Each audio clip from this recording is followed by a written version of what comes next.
Are you serious? Oh my god. We could probably score you.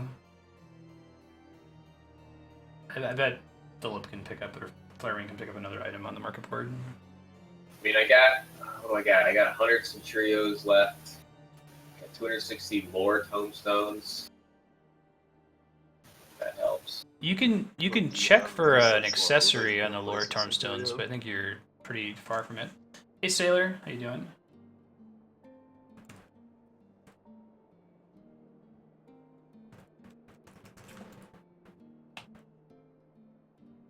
Sorry, what was that, Matt? Does he have a piece that's low that he can replace with Centurios? I think everything he's got is above 170, right? Yeah, I've got two 180s and 185 and 190. But the 185 and 190 are left side pieces.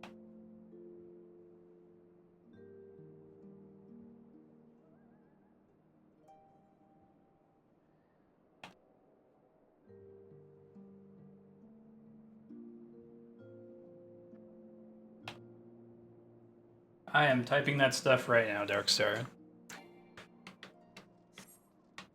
Do not have a magic computer that does it for me. Alright, we're going to start doing the main story quest cutscenes. I'll just start plugging through them since I let them play out. And I usually go through them pretty slowly. Flarewing, are you back? Yes. Guess what eye level Apex is at? 200.1. 199.9. 99.9. I don't know how many decimal points are here, but it's not rounding up. Alright, let me go get you that one good bracelet. Or whatever the... What did we decide on? The earrings. What's your lowest I thing? find it. My lowest thing is the two 180, one earring and one bracelet. But Cool. it's also the cheapest thing, you know. Earrings should be the cheapest thing, We quite understand. according to my previous research. To discuss.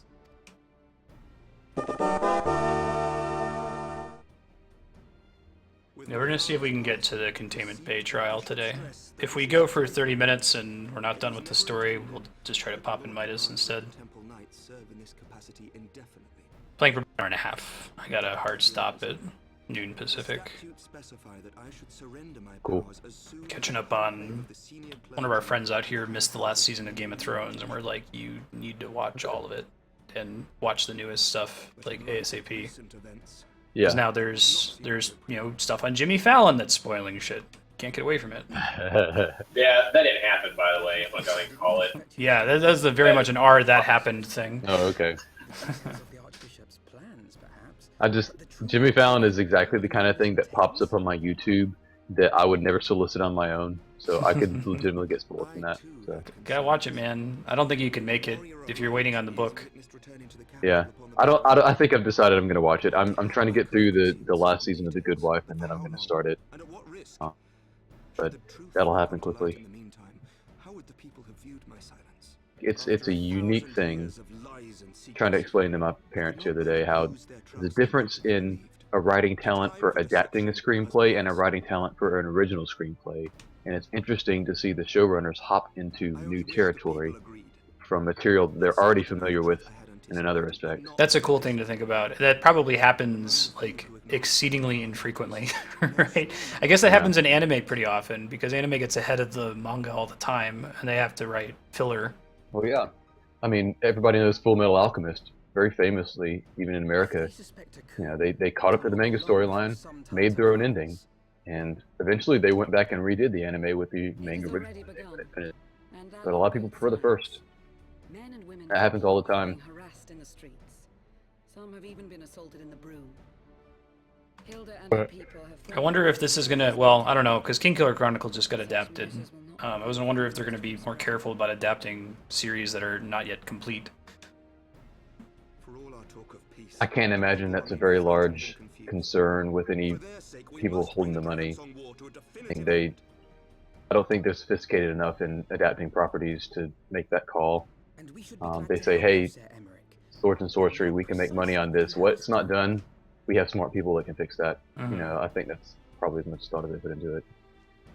The Patrick when does that Rothsons book of get the world. good? We wish to treat with the What's that, Matt? next shrine. When did that book get good? To that end, I would Oh, when did it get good for me? The major inciting incident, when he first starts talking about the past, is when I got pretty heavily involved. Because before yeah, but it's then, like there 3 or was 4 little pages, stakes. and now he's at the university, and it's like all boring and shit again. Yeah, see. To me, it's already happened. Whenever they talked about what happened to his gypsy family, university is cool, but it's kind of. I like seeing him try to find the big answers and being cock-blocked at every turn, even though he was right there in front of the fucking library. I think the big thing is that if you're just like reading the book and saying that the events are what's happening or what's actually going on, there's not something else going on behind the scenes. He's peppering all of the text with little hints at other things that may have actually happened in the past, and there'll be a little throwaway story that you'll hear in a tavern that's not at all a throwaway story. It's more important in the bigger picture. So it's like the whole, reading Song of Ice and Fire and theorizing on crack. And at this point, there's like actually a lot of theories that are pretty legit. There's, say that the ratio of legit, well-backed theories in Kingkiller Chronicles to like tinfoil is much better. There's more legit things to think about. One thing that I did do that may be kind of neat is there's a page early on in, I think, both books that Kavoth talks about himself. Like, I am known as so-and-so the so-and-so. I've been known to do this, been known to do that. They've called me the King Killer. They've called me the so-and-so. And if you go back to that one page, and you kind of control F that or put it in your Kindle bookmarks, then you can kind of say, oh, okay, so eventually he's going to have to do this. Or eventually they're going to have to explain the story of why he's called that. Yeah, well, Eventually so far you learn it's just things. been like, hey, I begged and I got some shoes. That was really cool when the guy gave me shoes for free. Yeah. There's something really off-putting to the book for me. I just don't. I don't know. Has he Man, done any? I- Like, that's definitely the least cool part of his story. For me, when he gets to university is when shit really picks up. It's like when Harry Potter gets to Hogwarts. I don't really care about what's going on to him. You're actually But kind of they have to- irritated when he's not at Hogwarts because you want him to get to Yeah. Hogwarts already. But they kind of have to explain to you how shitty his life is, I guess. It's He does use those talents a lot. He needs street cred. Basically, they're Yeah. trying. At the university, everybody is rich, and the first book is a lot about money. That's a big motivating factor. It's and a actually big- there's so much money in both books. There is. So I think converting what they're silver trying to to do is copper.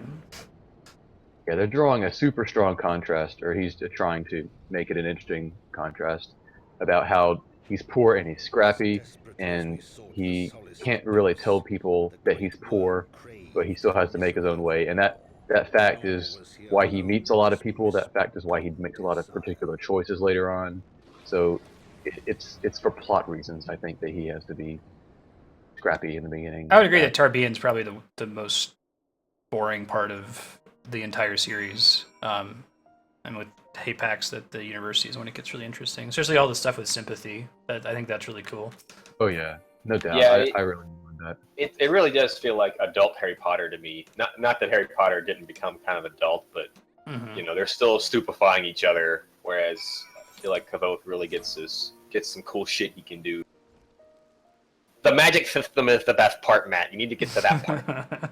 Well, no, I mean that is a legit point. Like I hate to say it, but I still, when I think of any kind of magic, I go back to that one YouTube GIF of the little guy in a cosplay outfit going magic missile, right? That's the first. I'm not the kind of guy that plays a mage character first off anything. That's just the way it is.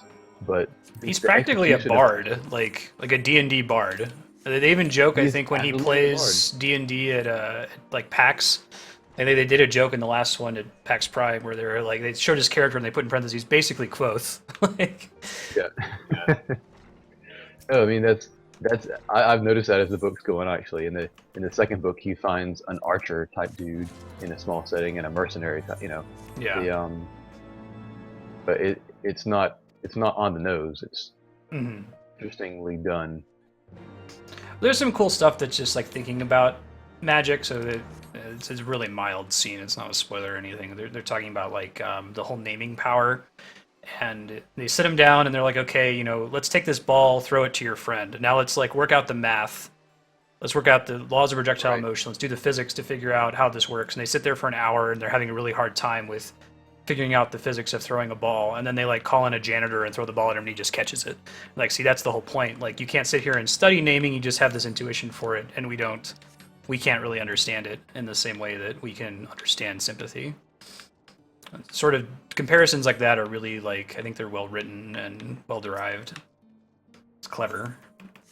Yeah, the writing style that I like, especially coming from some other books that were really verbose and stuff, is that he knows how to write with brevity and punctuation still eloquently. I think it's like Hemingway but better, because I'm not a huge Hemingway fan. You know, I hate Hemingway. Yeah, it's sorry. It's clarity of language that I think is kind of nice, and it helps sell the book to me, because it's a lot of the concepts that are going on are heady sometimes, especially with the sympathy stuff. But it's plain spoken, it's eloquent.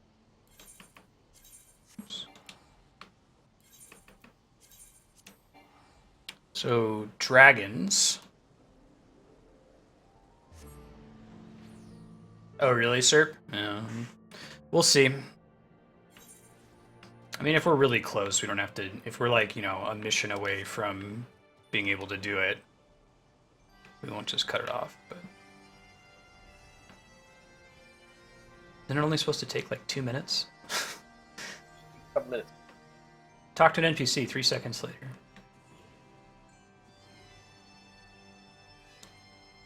I think it's a unique problem with Final Fantasy XIV compared to every other MMO, because it is set up in such a way that there's all this stuff you have to do exactly once, and you never have to do it ever again, because your alts are your same character, and no one has an alt. So it's really easy to delete that part of your memory. Like, I don't remember much about not having flying in all of the Heavensward zones, but I just remember it sucking.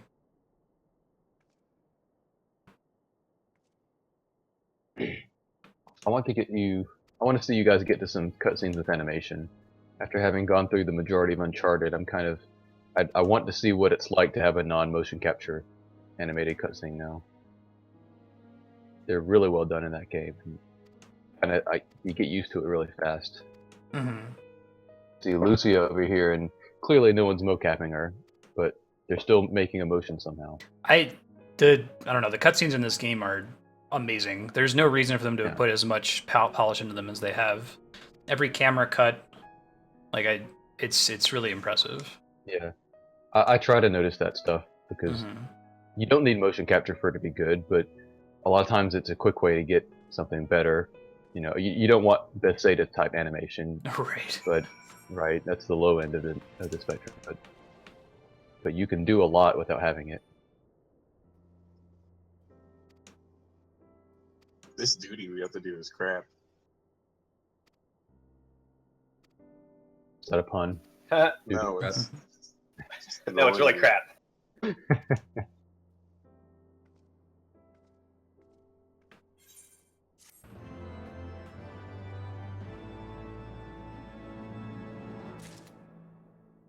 probably have to be 60 to do these, right? I can't get some okay, maybe I can get some extra XP in my paladin.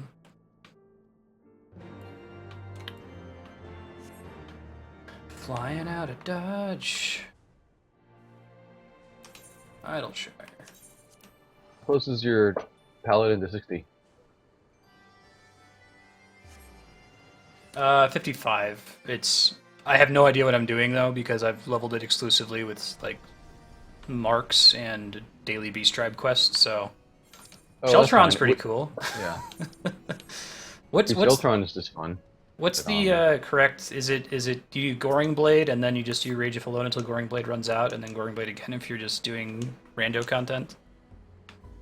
Basically, at 60 you'll get your very last new addition to your new moveset. So you have a three thing rotation. The first time you just do your 1, 2, 3, ending with a Rage of Hello to get your TP, or rather to get your threat. And then the second time you apply the dot with Goring Blade. You go through the path to get that. And then the last time you use your level 60 move for just DPS. Okay. So it's threat.dps, threat.dps, until you've got sufficient threat, or until you need more DPS, or something changes like that.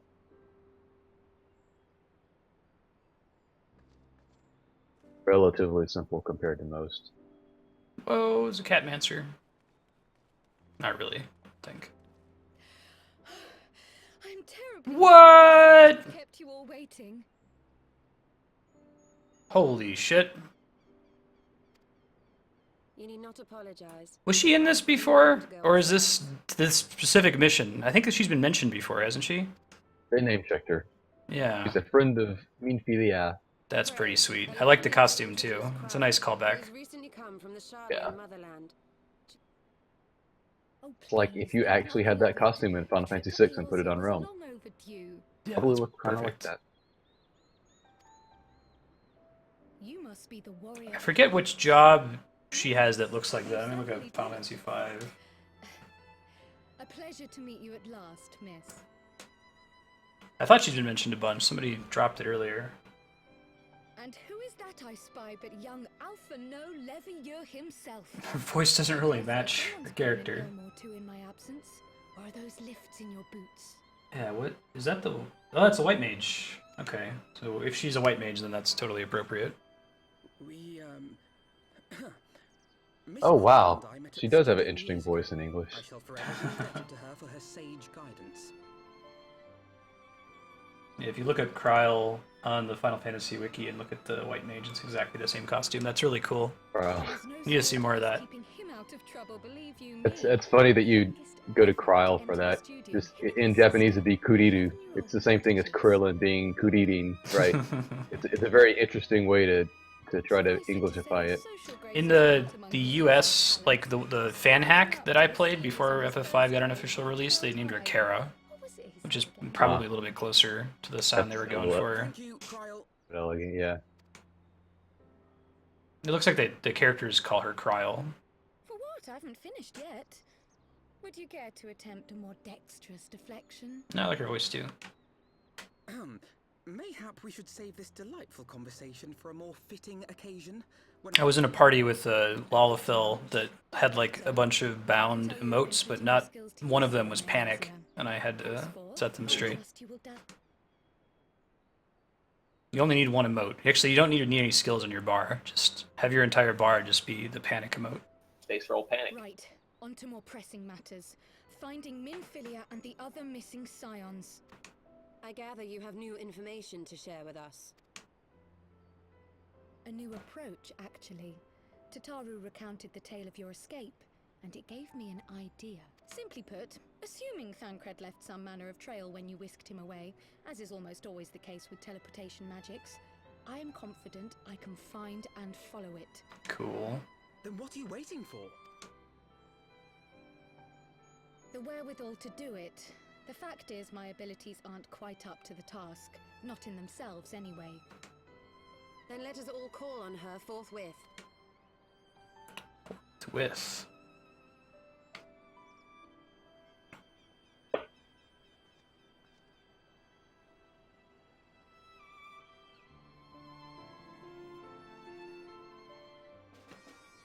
Which Final Fantasy game are Doga and Une from? Like, there's references to it all over the place. Is that FF3?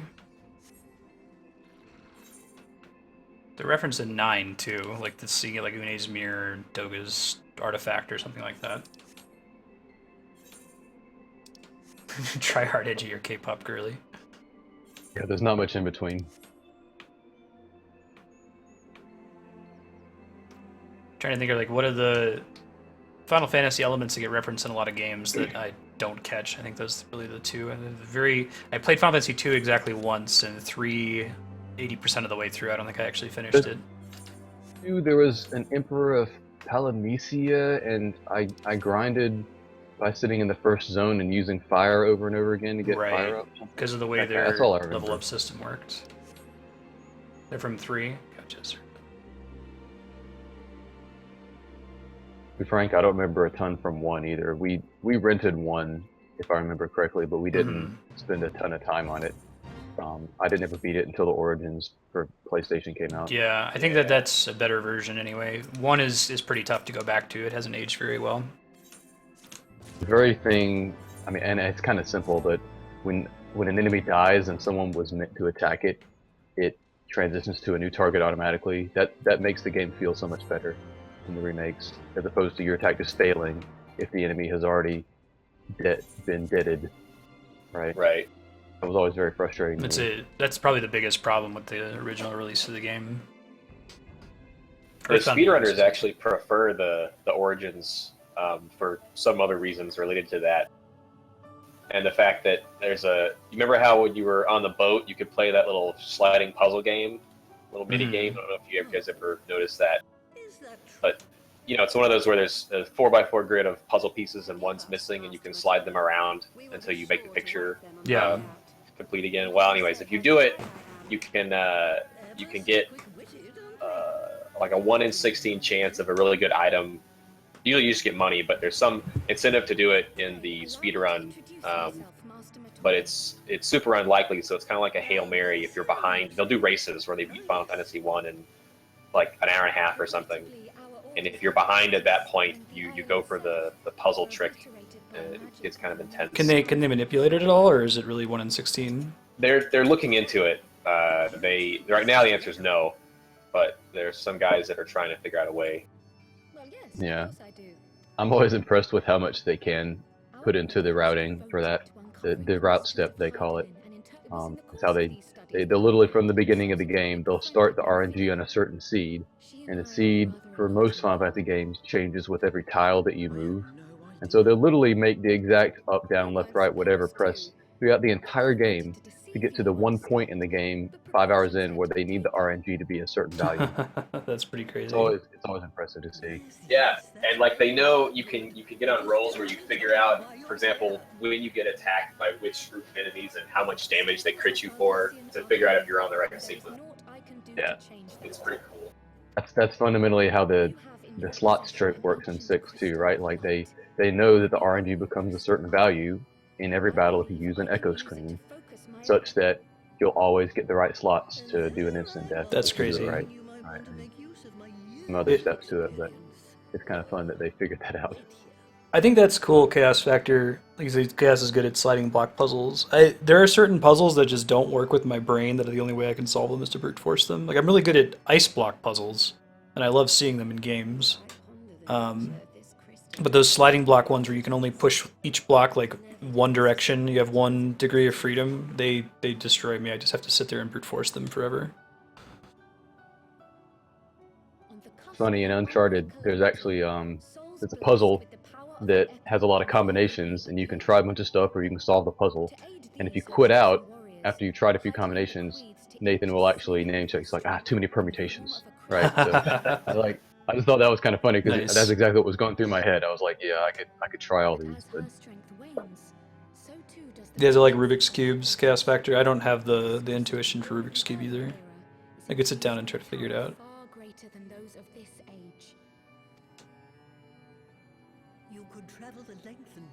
Yeah, our cousin knows the Rubik's Cube methodology, or at least the simple one. It's just like an algorithm you have to do, right? Basically, yeah. It's a set of patterns, and getting the top base is pretty straight. Most people can do one base with a little bit of struggle, but then you have to go down in layers, and getting the second layer is not too bad, and then getting the third layer is just bump. It's ridiculous because you can't break anything that you've already fixed that you go right. Yeah. We were just the last time we got together to eat, Patrick. We were just sitting there and talking because my girlfriend had won a Rubik's Cube at a party and gave it to me to figure out, and I was talking about it. And he just randomly said, "Hey, in your truck, didn't I leave a 4 or 5-sided Rubik's Cube like 3 years ago?"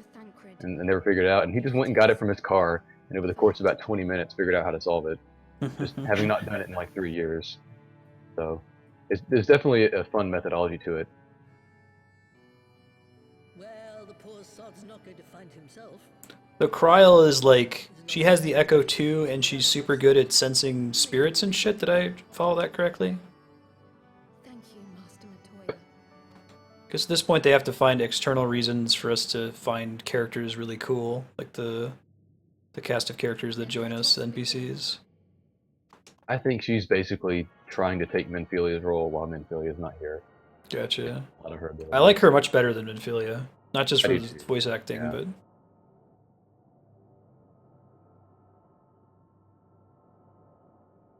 Oh, that's cool, Cloud Reaver. Maybe I just have to practice it.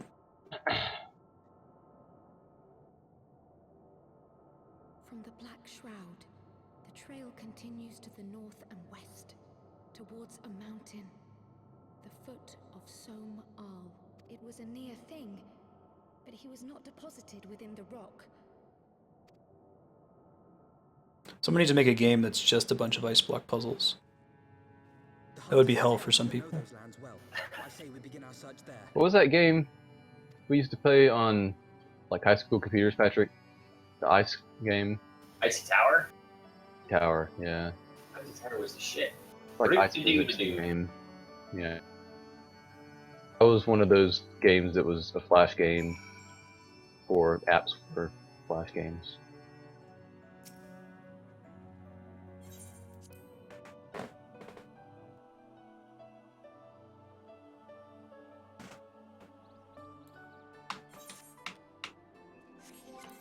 Tail feather.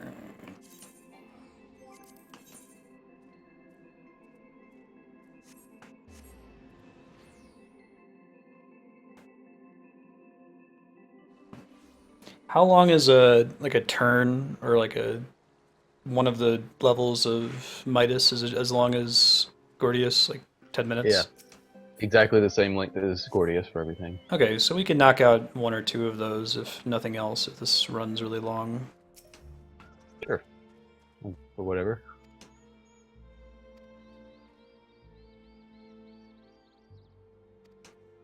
I like that when you finish Gordius, if you go back and visit the location of Alexander, like the pose has changed. He's climbed more out of the water. Oh, cool. I'm curious if that's true for when we beat Midas as well. I'm sure it is.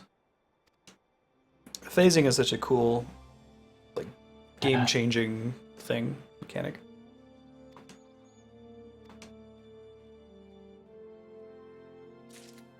I think it was correct that Final Fantasy XIV went with assuming that your character is like the only warrior of light. Not assuming that there's like 10,000 other people doing this shit too. Yeah, I think, like we talked about, that's story-wise, that feels better than Guild Wars 2. Mm-hmm. And there are NPCs that are important, but they're not doing the Traherne thing where you're subservient. You're the lieutenant, and Traherne's making all the decisions. Yeah.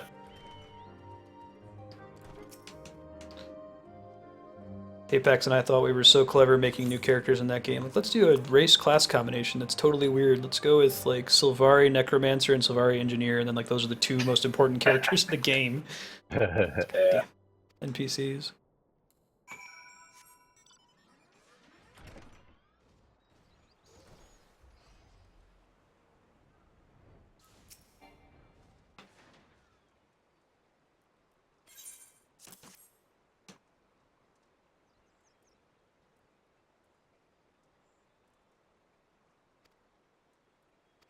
Forest Longboarder.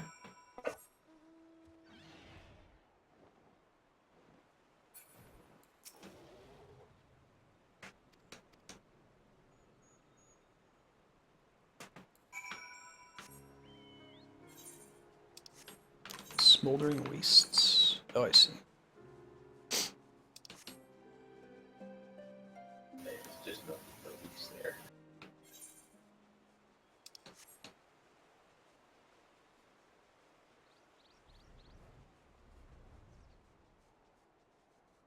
I feel like the fetch questy, like, do this to get to the next trial thing. I get why they do it. If they want to have a story, they have to present it to you in some way, and I don't know if there's a better way to do it, as kind of annoying as it feels. Maybe, like, try to cut out the crust. There's a lot of Like, do we really need to go to this destination and interact with it? Like, what does that add to the plot? Could we just keep talking to her more back in the town?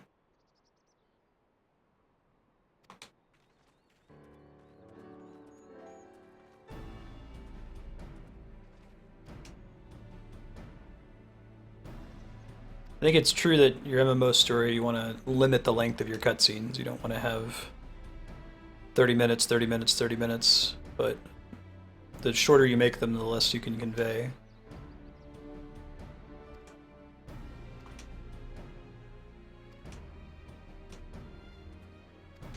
So it's been a while. We've been playing Final Fantasy XIV for a year, like almost to the day now. Thancred was an asshole, but now isn't an asshole, right? He was possessed by an Ascian or something. Cured his asshole. But how do you pronounce his name? Urianger? He is an asshole, but we don't know anything about him being an asshole. It's just been like previewed to us. Yeah. Dramatic irony thing. We as the player know he's an asshole, but our character doesn't know that. Didn't really have any sinister dialogue though. Like he just he showed up in a cutscene with some people that you didn't know he was supposed to have anything to do with that we know are bad guys. It's true. You're right. I don't remember exactly what he said, if anything. I don't think it was anything like "Mwah." Right. Yeah, I do like that about the Realm Reborn. I mean, I think that stuff was warranted for being as long as it was, and they do definitely give you a heads up.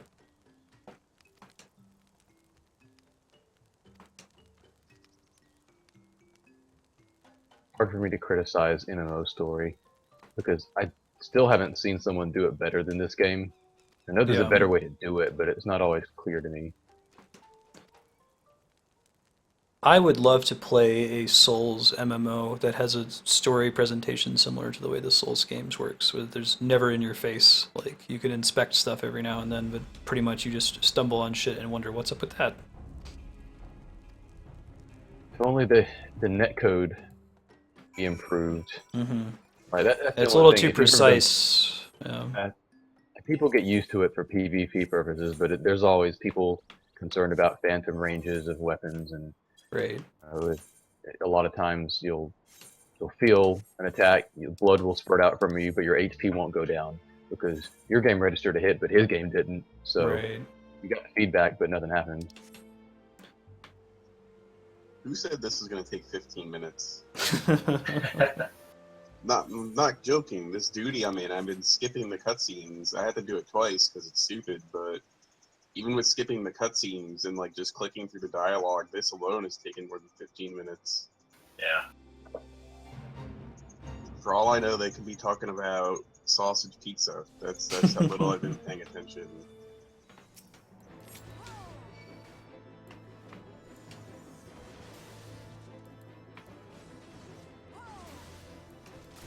Sir, what is your opinion on Dark Souls 3 PvP if you're playing it?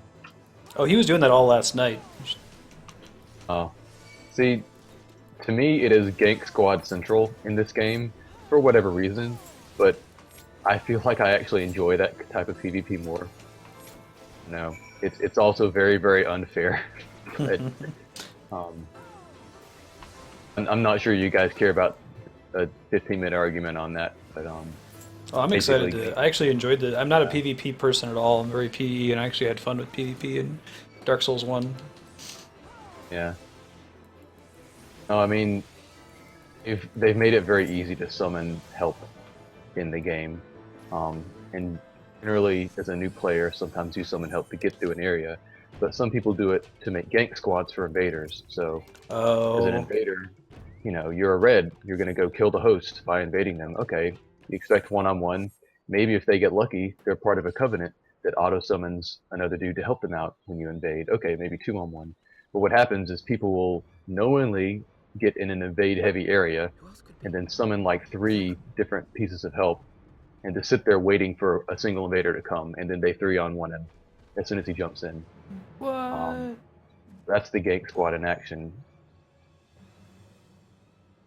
But to me, it's fun because usually people that summon that many aren't that good at the game, and it's a lot of fun picking off 3 people one by one. Who the shit are these people? And why are they fighting Ravana? Oh, I see where you're at. Is this the guy that was the stand-in Warrior of Light? Like, if they needed to refer to someone as the Warrior of Light in press material outside of the game? Remember, he was on the moon at the very, very last cutscene. Warriors of Darkness? Just casually take out Ravada in one hit. Okay. Guess we imagine that they were in the duty and there was sweet music playing and Black Mage fell off the edge. There's 5 of you, that doesn't make sense. Can't queue into a duty with 5 people. I do. He's the Warrior of Darkness. They are the Warriors of Darkness. Maybe. This day, we reclaim the reins of history. This day, we rid ourselves of the Asians forever. I recognize that voice actor. Get places. Fools playing at heroes, all of you. Is this how you believe you can save your world? Are we sure this guy wasn't also in, like, the early 2.0 cutscenes and stuff? I feel like I've seen this particular dude, the warrior guy, before. Yeah, I think he's in like the Heavensward intro too. He is the stand-in guy you recognized for the player character. Mm-hmm. And he's the guy that, like, when Realm Reborn first launched and they did that whole cutscene about, like, waking up after the meteor crashes. I thought he was that guy. The savior of Eorzea.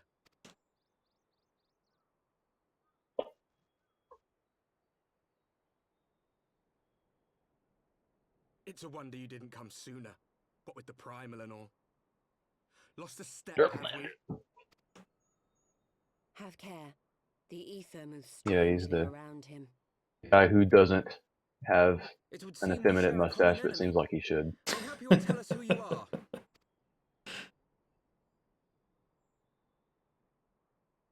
Shall we show them? Yeah, I thought he was in 1.0 as well. I've been on a 1.0 tick after hearing all that sweet Uematsu music. I saw, like, when they did the server shutdown event for when they were turning the game off to get it ready for Realm Reborn, they, like, just had Meteor in the air, they removed all the BGM in the game and replaced it with, like, this really distorted version of Answers with this, like, rumbling sound in the background. It's super creepy. Yeah. They never actually Ominous. released that version, I guess. You just have to find it on YouTube of people who recorded it when it happened. I'm glad people did. Because I wouldn't have played the game just for that, but it seems like a nice payoff if you were putting up with the game that early. And all that lore still matters too. Like, they could have very easily just said, okay, we asked for you guys to hold on to a subscription for a long time and to hold on for over a year. Now we're going to make everything you went through story-wise irrelevant. Could have done that. Exactly. Really put the effort into it. Hey, he's got a new haircut. Look how cool he's looking. Speaking of edgy. Yeah. Serpent, I wonder if it's kind of like the new haircut for one of the characters in Bravely Second. I was like, oh god, got that Shylock thing going on. I'm guessing that they don't have the character do anything because, like, you could have a different weapon. So if they animate everything, I guess they could go through and do everything for each class, but they animate it as though you have an axe and you're a scholar running in beating people over the head with your book. Yeah, I always menacingly open my book and point at it. It still doesn't really translate. Oh, it wasn't before the fall? Okay. Not very sporting of you to interrupt. But so be it. And an eye patch. Mark well our faces, warrior of light. For we are the warriors of darkness. Walkers of a different path. And we shall meet again. They wear black clothes.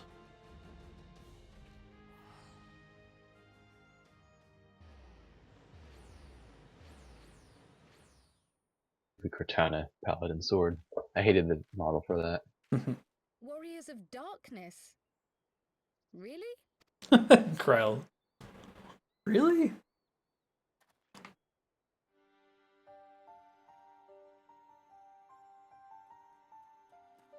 Edgier haircut. Are you all right? Well, he realized he was learning the powers of a rogue, and he knew that one day he'd have to go full tryhard, but waited a while. Pleasantries can wait. I'd rather not be here when the Nath arrive. Agreed? I think Uncertain Future is the one that we need to do, and that's 2 quests after this one with the Warriors of Darkness. It's probably the duty that Matt is in. Whoa. I finished the duty. Now I'm doing more fetch quests. Go to Limps of Minsa to watch his cutscenes, then you can fast travel to Mordona. What rewarding gameplay. I was reading an article about... Actually, I think I linked the guy here before, Film Crit Hulk, the neat movie reviewer, talking about how he doesn't like, what's his name, Inaritu, behind Revenant. And long story short, one of his points was that Inaritu is, among other things, bad about not realizing when you can just kind of achieve the same emotional effect by not having us go through A to B to C to D with Leonardo DiCaprio's character as he struggles. Do some quick editing over 5 minutes and achieve the same emotional result. And I feel like MMO storylines could probably learn from the same lesson. You don't actually have to do A to B to C to D to accomplish what the story needs, right? Right. If nothing else, Yeah, we only have to go up through a mission called As Goes Light, So Goes Darkness, then we can stop. God. Eventually, I managed to fashion knives from some obsidian I found, and set about hunting for meat and honey. Bam! Covering his nudity with a squirrel. Not all that skilled in leatherworking, it's probably for the best that I met the Vath before I was reunited with you.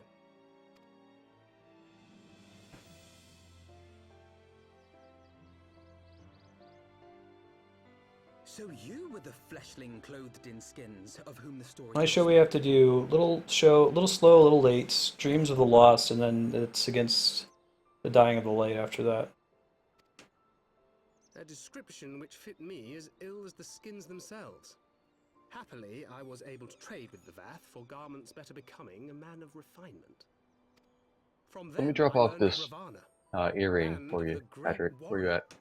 Oh, I'm, And then when do we get the trial? better. And thence did you conclude Trial is available as soon as we finish the quest called As Goes Light, So Goes Darkness.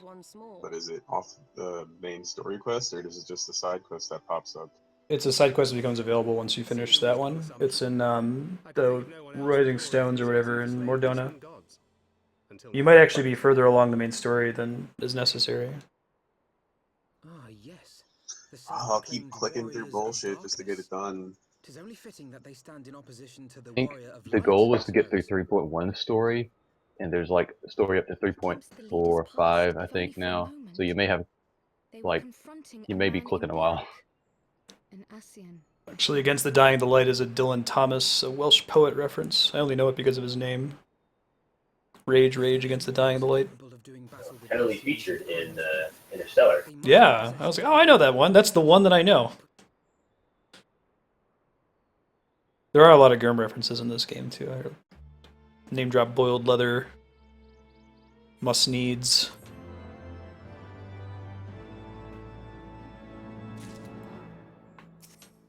Where do we get the side quest? It's in the Rising Stones and the bar.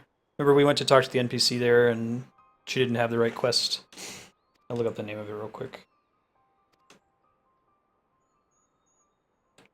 Quest is called When the Bow Wakes, excuse me.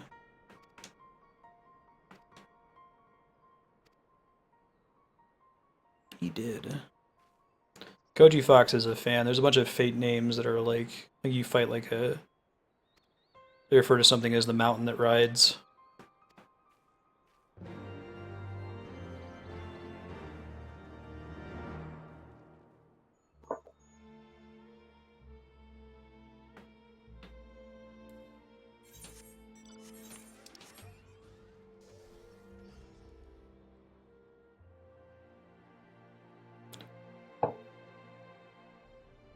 The 3.2 story doesn't terminate in anything right now, right? It just is there to be there. It'll probably be necessary next time they add new content, I'm sure.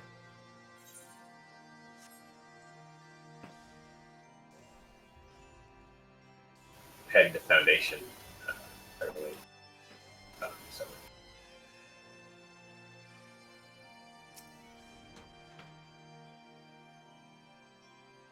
Oh, it's a dungeon? Really? Okay. Is it like I-180 or something? Thanks a ton.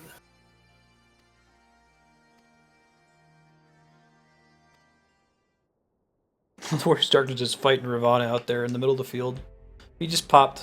It was a fate, no big deal.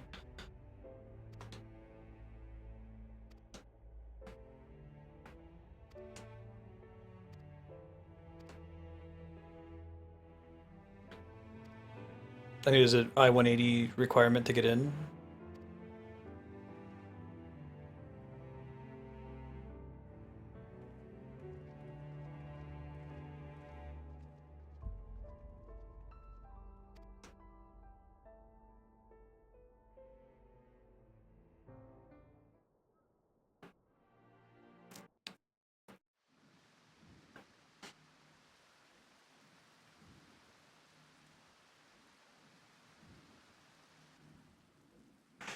Even as the Scions celebrated the return of a long-lost friend, honorable men plotted to deprive them of another. Cool, yeah. We want to do all the unique content once.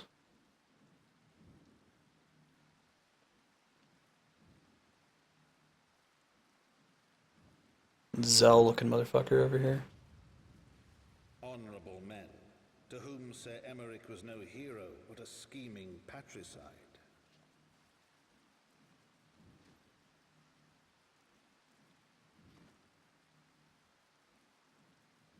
Didn't really get the sense that... Honorable men who would fain wash the paving stones of Foundation with the tyrant's blood.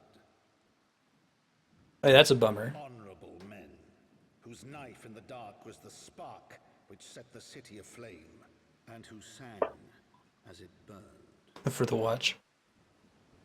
This is definitely one of those you really have to recognize that the mechanics of the game are an abstraction. Like, the level 52 brown bear in Tailfeather or whatever is not actually level 52, like it wouldn't be able to kill Ifrit in one hit. It's just a convenience thing that they had to make it level 52 so it would be challenging. Similarly, this dude who has survived all these crazy cutscenes with really scary enemies can get stabbed in the stomach with a steak knife.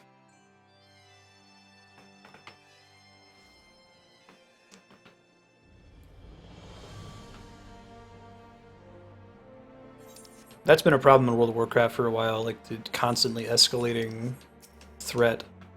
You think they're ever going to do it with Sargatanas, I think it is? I don't remember my Warcraft lore. Is he like the evil Titan god that they'll eventually have to fight, and then what are they going to do after that?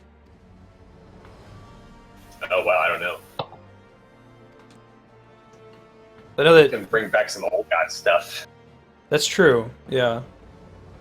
I feel like they managed to, like, they were escalating, then they did Pandaria, which is like a panda island, and they're trying to do the escalating thing again.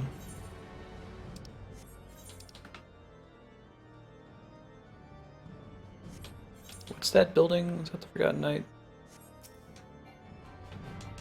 It's right near the main. Alright. Just west east.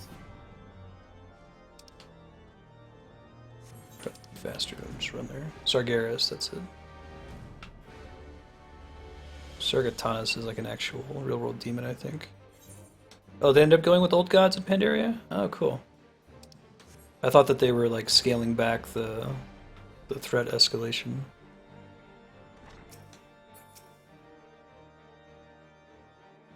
Yeah, it's just elder panda gods. Y'all stop out with a cool raid hat. Get them to sneeze.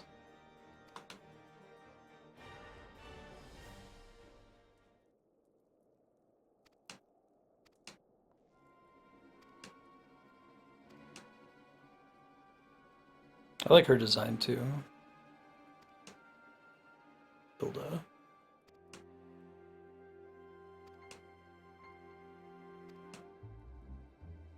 I suppose that's true, yeah, the Titans are a cosmic threat if they ever decide to do that. I feel like they can't ever do a Sargeras expansion, because they'd have, unless if that's like the last one that they're gonna do.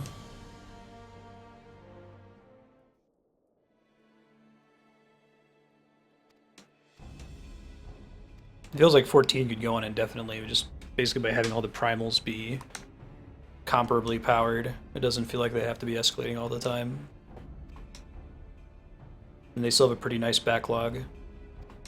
The next expansion's gonna be subtitled Quetzalcoatl. Yeah, Universe Satan.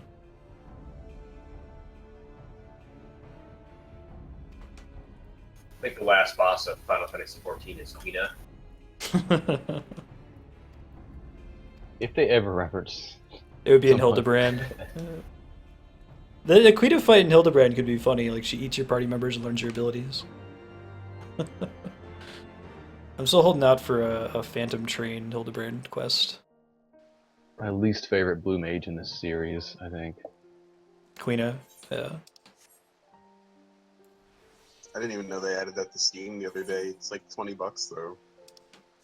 Yeah. They added the Still on fast 10, forward 10 feature, which is remastered. nice. What are It's they also missing like on 20 Steam something now? bucks. 10.2 came out like 2 days ago. So They need to do On 12. Steam, really? Yeah, 10 and 10 10 2. and 10.2 It's HD 10 on remastered there? on Steam. Mm-hmm. You can play the Dark Aeons on Steam now. Yep. And they It's added weird. a battle fast forward feature, like you have in Bravely Default, and I think that they added an encounter rate manipulator too, like Bravely Default. Did they add a you don't have to do the stupid chocobo race to 0 seconds Oh to my get god. Tidus's ultimate weapon thing? I don't think so. Worst RNG. Ugh. I think I tried that once on stream and I pooped out of it. When Andrea It's was weird. playing it, she had me do it, and I was grinding at it for like 3 hours before I finally got it. It's so odd to me that these things are popping up on Steam. I was 7, 8 years ago under no hopes that we would ever see international versions of anything be released. I was getting undubbed torrents and trying to get patches for emulators and making it work at like 28 FPS for weird shit. And all I had to do was wait 8 years and Steam would have caught up. Could have played everything. Yeah. Did I you think guys see the dude that was on world record pace for a Nemesis run in Final Fantasy X? No. And then- Very cool. Yeah, so it's the Seraph Wow. guy on Twitch. He's pretty cool. But Okay. Nemesis is the last thing in the battles arena, so you got to trick out your party to be bonkers, full spear grid. Insane. It's like a 24-hour speed run. Yeah. And he had grabbed a no encounters weapon. Like if it just drops off a certain enemies, you've got it. So it made him incredibly fast for the rest of the game. He just didn't have to fight any random battles. So he was like 45 minutes under the world record. Wow. He was going to beat it crazy. And he had beat Nemesis, so he had this ridiculous party of Titus Waka and Yuna or somebody. And he was in the very last, like literally 20 minutes from the end of the game, where you have to dodge those crystal spikes. Oh my And god. If you don't, you'll get hit. You'll have a random battle. And he fought a Marlboro that got first strike on him. Oh no. God. Bad rep his whole party, and they proceeded to wipe the floor with each other. Oh my god. Because in that game, poison takes off a quarter of your hit points. It's really nasty. And typically you prevent that by equipping a first strike item, but he didn't have to because he had no encounters. Oh. So it was the only place he could have lost, and he was 20 minutes from the end. Only thing that could have possibly 45. killed him. Wow. Yeah. And he was super cool about it. He sat there like, wow, that's a bummer. That really hurts, but he didn't rage and break anything, Yeah. What a shame. Is it just like it was? Do people usually not get that no encounters weapon so early? They drop in the Omega Ruins, right? Yeah, and he just happened. You don't farm for it because it takes too long. So he just Yeah. happened to get one, and was really pitching through fast because of it. I've noticed that the really quick speedrunners, the ones that run the games that are 20 minutes, 30 minutes, maybe even an hour, get a lot saltier when they lose than the ones that are doing these 20-hour RPGs or 4 or 5 hour RPGs. I think that makes perfect sense, though, right? If they are going into it knowing that they're investing that much time, they're probably a Yeah. chiller personality most of the time, I would expect. It must be the way you deal with it, yeah. Absolutely. Where's Broom? Not the one you're on. Yeah. Why is that red?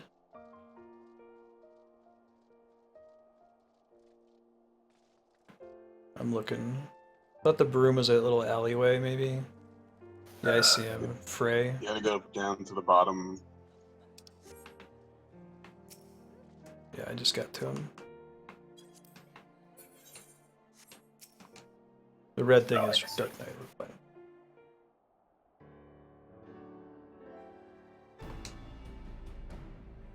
Yeah, one more after this one, and then we can go do the trial.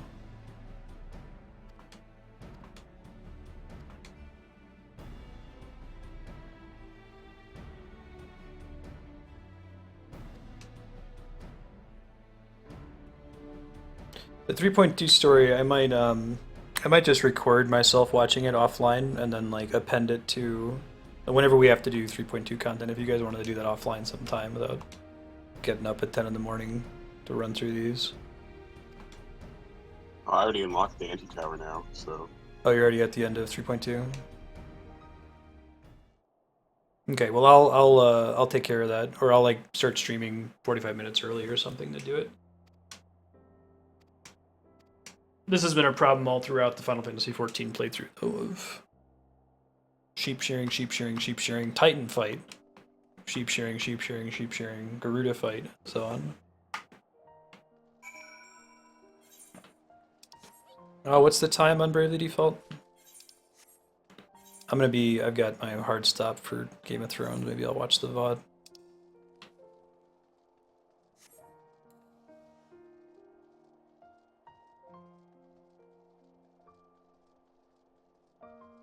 Dragon Quest 8 100% is almost a day.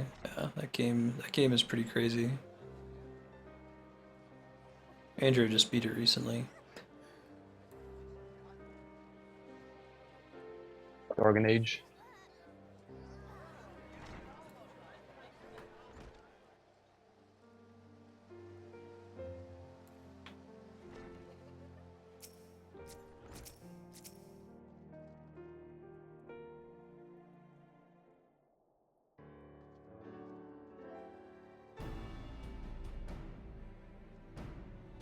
So, like, in summary, Thancred is back and he's got an edgy haircut.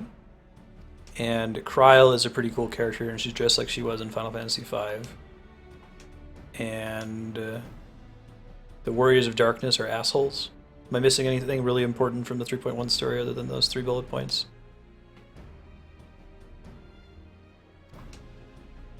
Yeah. As far as I remember. Sure No, you know who these guys are. Assholes are not ass men. We haven't seen the ass men in a while. Asians.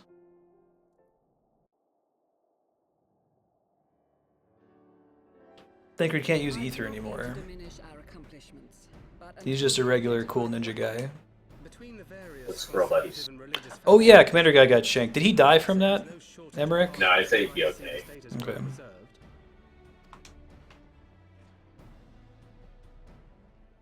Too many to count. Oh, there he is. Never mind, he's fine. Lord Commander, your wounds.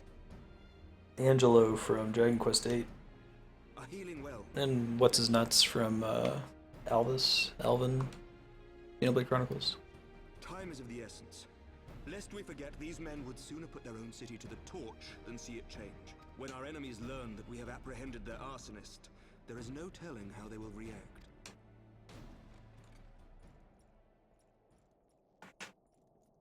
Lord Commander, an armed mob has seized control of the vault.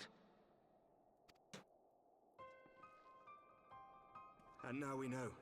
Tell us what happened. Playing the market board. I get why there are 10 different people with a bunch of consonants for names behind the Yeti staff. I don't get why one person named Ace Seahawk bought 10 different versions of the Yeti staff for himself. Have you do you get on the Matoya market board at all? I've done that a little bit. Matoya's Cave sells a bunch of like level 59 crafting items that nobody knows that they're in there because there's not like a aetherite crystal that goes there. Yes, the I only buy 3 from her: the coal knife, the adamantite sledge, and the adamantite scythe. But those 2 get really good return. Those 3 get really good returns when they sell. Whenever I buy anything that costs more than like 10,000 gil, I just look it up on the wiki real quick to make sure there's not a vendor that sells it. Decent, maybe, yeah. Decent sucks. It's everything that's like... It lets you see how great the actual crafting system in this game is, because Decent is pretty comparable to like a standard MMO's crafting system. At once, Lord Commander. My keyboard has like macros. I just wrote a macro that lets me desynth all my fish. I just run it while I'm redditing.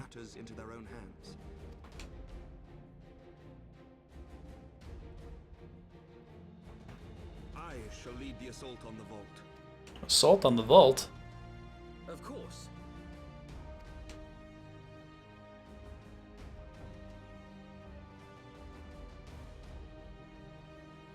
We are in your debt.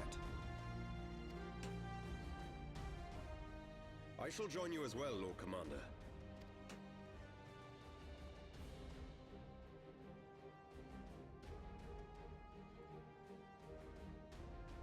Your assistance is most welcome, Lord Atwarel.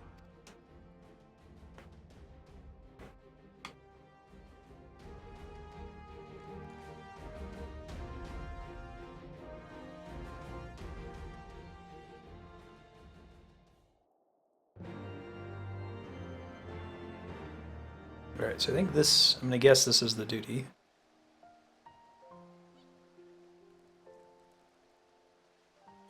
Brown, and does it smell funny?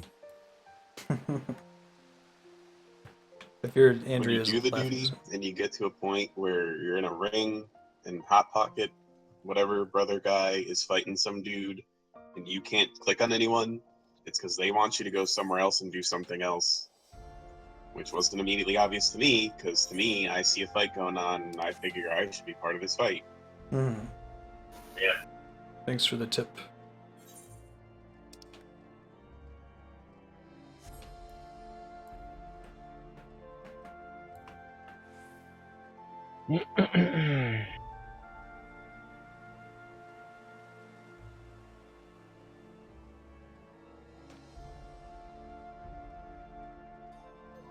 Are you gonna go Paladin for the trial, Flarewing? Oh yeah, I will. Doesn't particularly matter. Are you already done with the duty? Oh right, it's gonna kick us, isn't it? Hold up.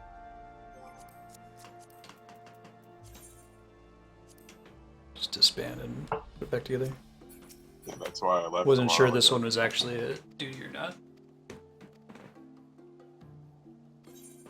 I know from the that they did it at PAX East that there's a ledge you can fall off in this one, right? That's probably the only thing we should be wary of. There's stuff, I've done it once and I definitely fell off the first time too, so I don't have much expertise to give here.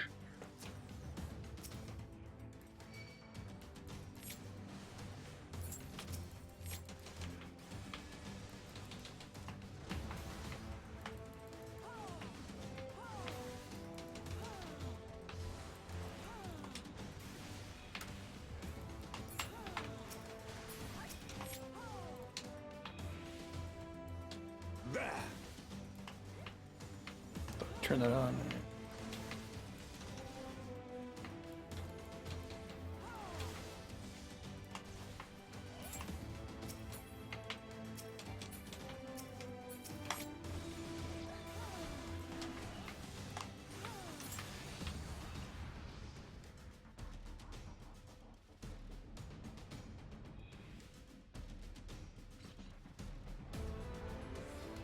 So I haven't done any X fights. The X fights aren't set up to be quite as bleeding edge as like Savage Midas or Savage Coil, right? They're pretty doable without needing to like use consumable potions and shit like that. Oh yeah, no potions. Any gear you have above the minimum will definitely help though. It's easily hard. I mean, when an X trial comes out, it is what anybody just coming from a storyline type quest would call hard content. Okay. But it's not savage. It's doable with like the gear, like the minimum required gear. Yeah. Okay. That's the thing that I don't want to do any content where like we're going to lose because of math. No, it'll be mechanics heavy, but it'll be taxing for somebody who's never done any mechanics outside the storyline. Sure. Depending on the particular fight, of course. It does vary a bit. I guess as a tank you probably have to be wary of That's true. I'm swap speaking mechanics. a little bit of tank. Yeah, tanks have a little bit more of a curve. If you just walked into Gura X out of just doing the storyline right when it launched, you're going to have a tough time if you didn't know the exact strat going on. You weren't very comfortable with exact positioning and worrying about where everybody else in the party is. Nowadays you can hear through it, skip phases and all, but... Oh yeah, I'd like to do it. I heard a bit of the music from Coil when I was looking through the soundtracks, and it makes me really want to play it more.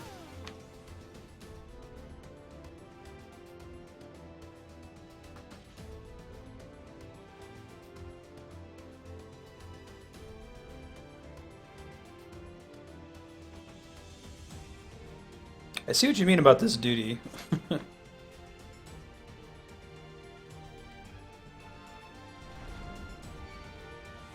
Would probably benefit from some checkpoints.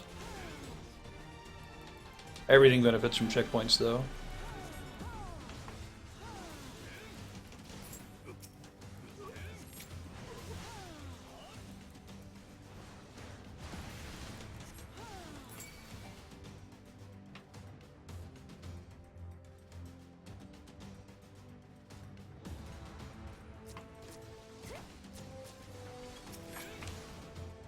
You underestimate me.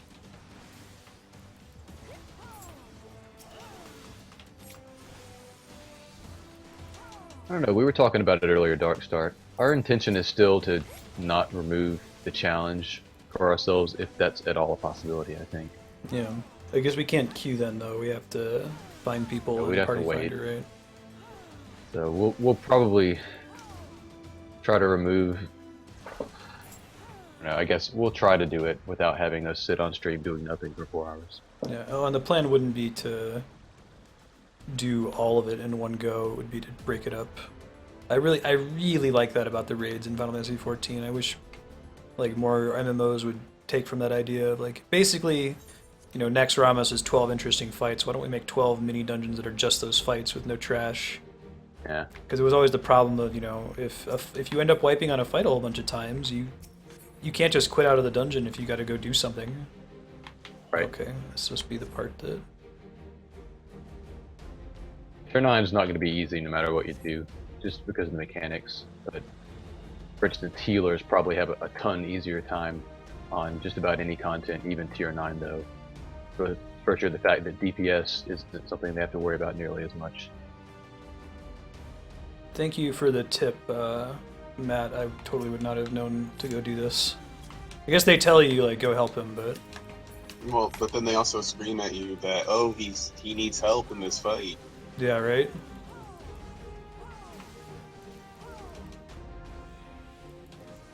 But I would have stood there and seen what was going on there and not made it here in time. Just me and my own.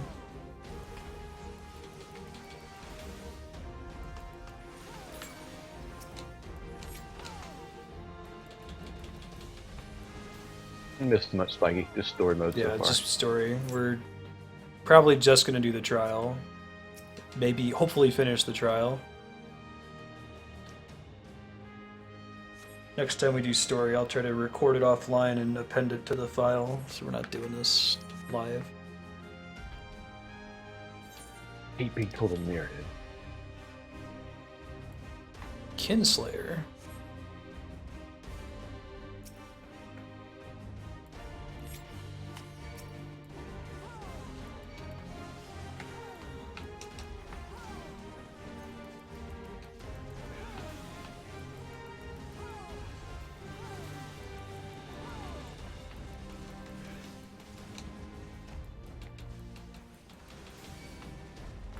Yeah, that's been the case in general in Heavensward. Usually unlocking stuff is talk to a guy, go to the entrance, there you go. Just the main story stuff is always trading bare asses all the time.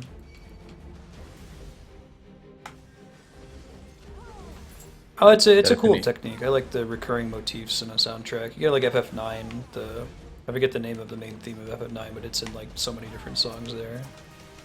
Melodies of Life. That sounds right. Actually, the basic like chord progression of that song is really similar to Answer's. It says there's one more bonds I have to undo. I have no idea where they are though. Oh wait, I guess I got 2 there. Sir Emmerich needs our help for realsies. Wait. Wait, that's a refugee. Okay. Is the NPC like following me? God, I hope not.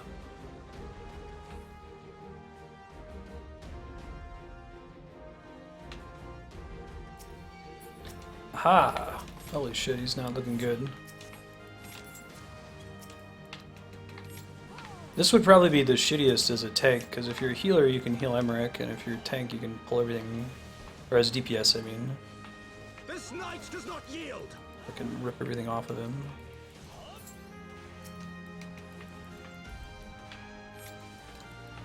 Kind of, I guess he's got a shit ton of aggro.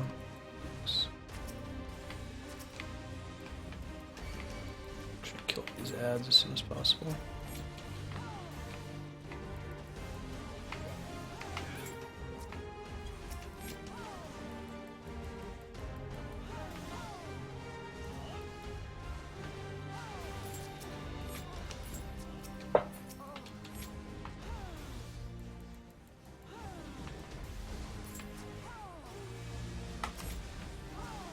Well, I think that in the case of like Metal Gear Solid, the game being a playable movie is like something that's at back of the. You go into Metal Gear Solid expecting that, and it's been that way since the very first game.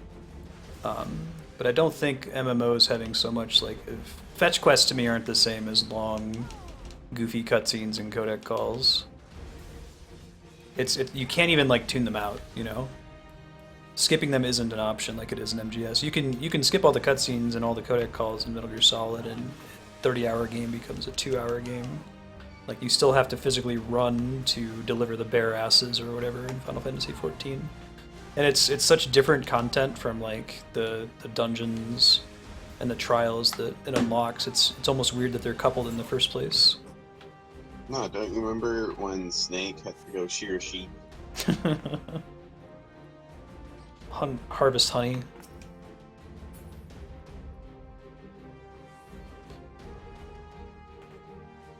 I guess the difference is Metal Gear Solid feels long-winded, and some of the like fetch quests in 14 or like the stupid side quests in Bravely Second just feel irrelevant.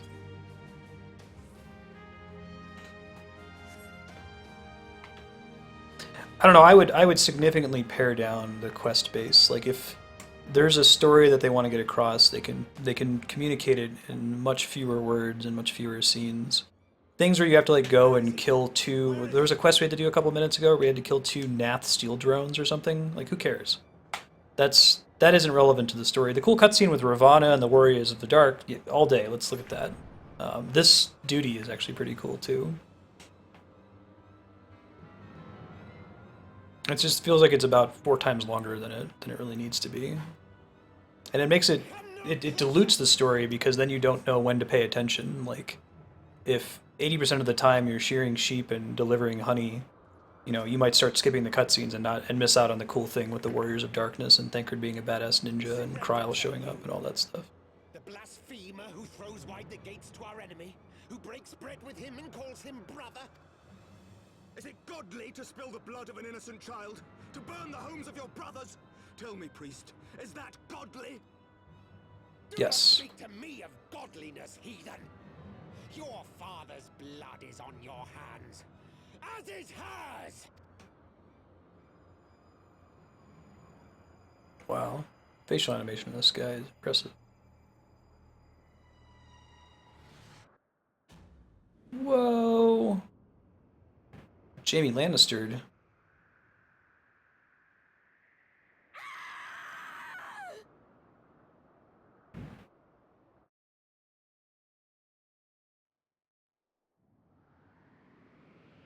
Yeah, no, I think I hear you.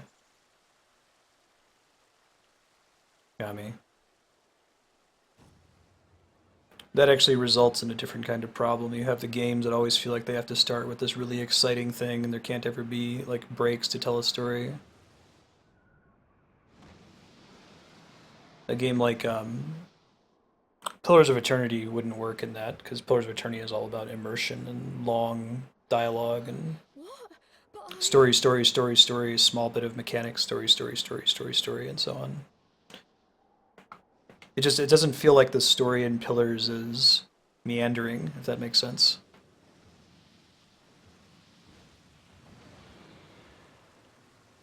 It's a Dargon.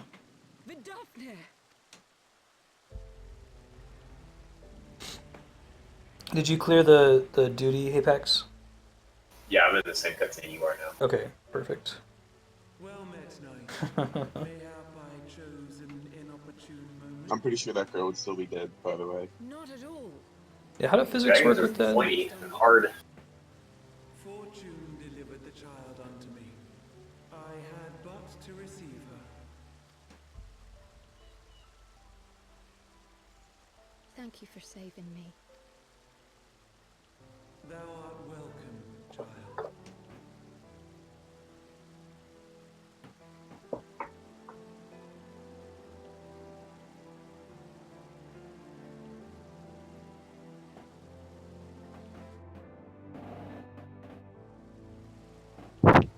Yeah, I kind of just want to skip that step because it's, from a gameplay perspective, it's fetching, right? And not like fetching or like Gretchen fetch. Going and getting something and bringing it back and delivering it, playing FedEx postman. Never did I think to be indebted to so unexpected a savior. But full glad am I to be so. Well, and it's like in Fallout 4, there's this on PC. It's been out for a while, but they just got put on Xbox One. They made the survival difficulty. They completely reworked it. It used to just be, enemies had a shit ton more health and blah blah blah. Now it's much more like, if you shoot something in the head, it dies, but if you get shot in the head, you die, right? Like everything's much more brutal. And it sounds like a lot of fun, but the issue is there's no fast travel. Which sometimes, people are like, oh yeah, I play Skyrim and I never fast travel. It lets you get lost in the game. But in Fallout 4 especially, the game is very much designed around the fact that you can fast travel. It's like, go here. Okay, now go all the way across the map for this part of the quest. Now go all the way back across the map for the same quest. And people are like, well, you can do other quests along the way. And it's like, yeah, but sometimes I want to finish the quest I'm doing. Yeah, right. I don't want to have to teleport 3 times to do it. It's like in unlocking the anti-tower, they make you go to Limsa Lominsa to talk to one person, then to go back to Mordona to talk to that same person. Why? Y'all need email. Yeah. I think you guys are right. It's not just a streaming thing, though. I think it's I want to play this game with other people problem. And I actually had this conversation with somebody that I was in a duty finder with last night.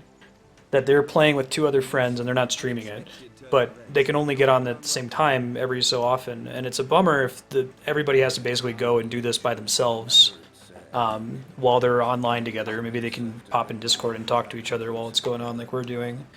But what if they just want to get online and do, like, say they're doing the main story and they want to do Ifrit, Titan, and Garuda. Like, they should be able to do that and then look at the cutscenes offline. And I guess you could say, well, they could just skip all the cutscenes and look at them in the inn later. But I felt like even that was sort of a bummer during the Ultima dungeon. That's such a cool dungeon, and I've run it a couple times in the Duty Finder since then, and everybody just blitzes through it. Like, if you aren't skipping every cutscene and sprinting the whole time, you will miss battles because of how quickly people run through that thing. Lord Edmund. So the fact that there's so much, even if you skip all the cutscenes, you're looking at, 20, 30 minutes to get between interesting pieces of actual group content. If they can ever find a way to make cutscenes work in a party, maybe that would be interesting. But You're splitting your 3 or 4 people up into 4 different single instances.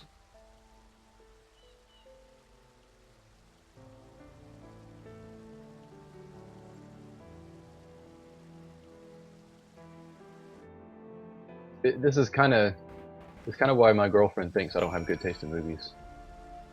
So it's the same problem to me. It's I can't take her to movies that are like super artsy and stuff that only I would be interested in, because I know she's not interested in it, and I would be worried about, oh, is she going to enjoy this super dialogue? Is she in a mood to have this kind of a pace going?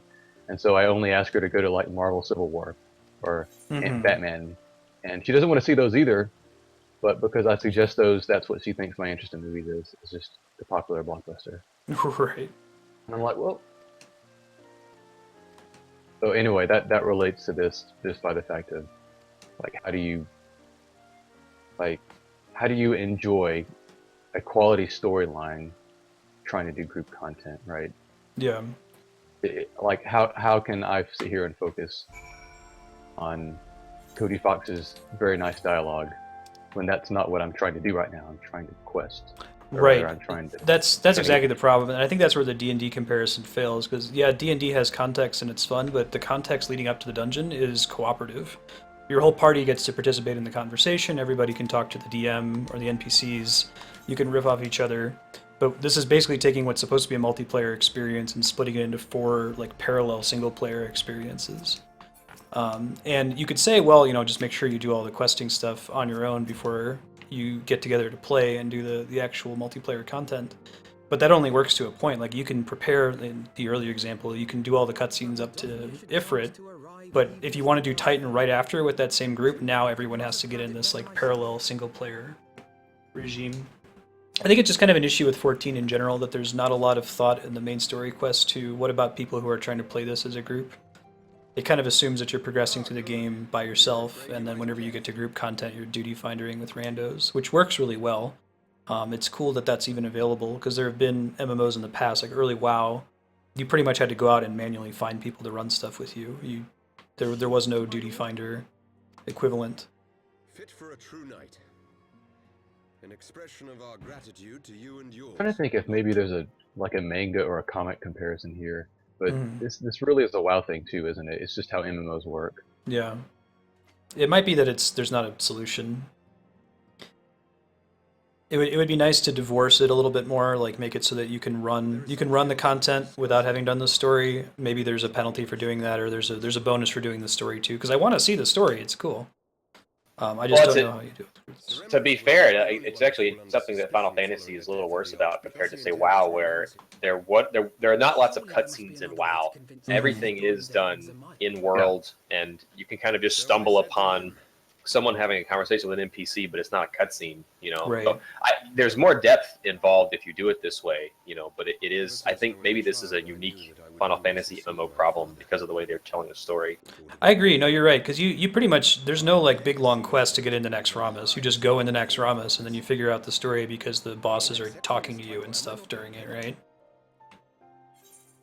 Like the gameplay never breaks out and says, all right, let's explain who Patchwork is. You just fight Patchwork and you try to figure out what's going on related to it. Tommy has just said my thesis for pretty much everything that I try to judge in life. Like, I really honestly think that if you read an incredibly eloquent review of one movie from one guy versus one from another guy, how much they walked into the movie not rolling their eyes at it had more to do with that than anything objective they're talking about.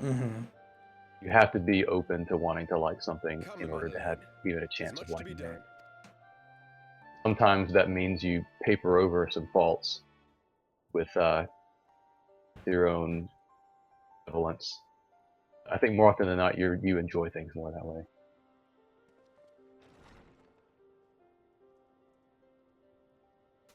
Yeah, here, I agree completely. It's something that you have to deal with, for example, with physicists and science movies. A lot of physicists get their rocks off by pointing out shitty physics problems in movies, and it prevents them from enjoying the art of the movie.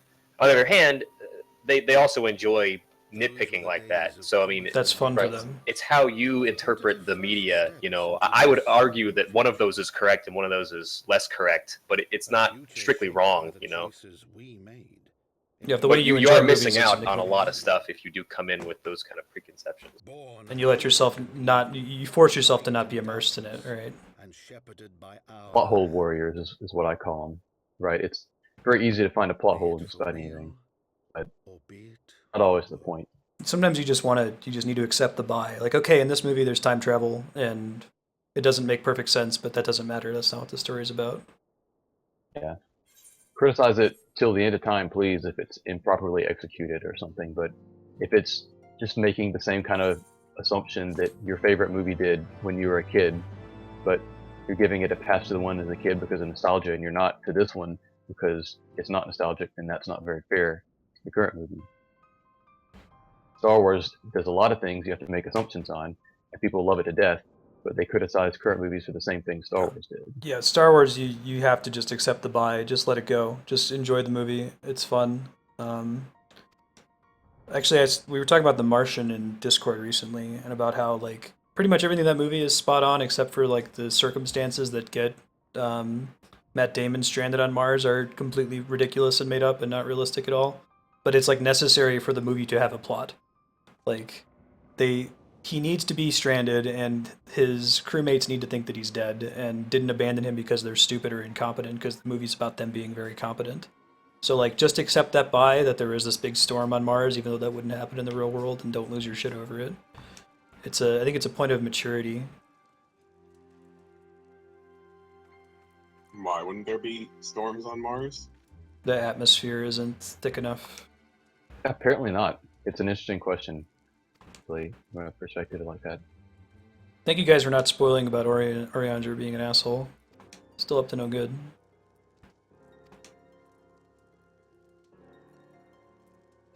Well, whose shoes were those?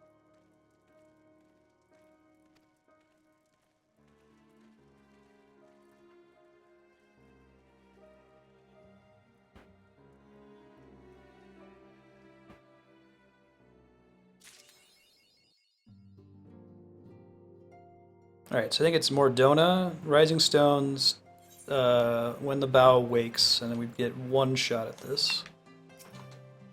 Not Yeah, guys, remember, this is going to be done in 15 minutes. 15 minutes, then 30, then 60. Like I said, someone's got to do How Long to Beat Final Fantasy XIV. Well, we've done it. It's 1 year. Right. I guess if I really wanted to be crazy, He10 did some timestamping for like the Realm Reborn, so I could go back and look at the timestamps and try to put a post on Final Fantasy XIV. Like, here's how much time you should expect to do, moving at a fairly brisk pace to get from content piece to content piece.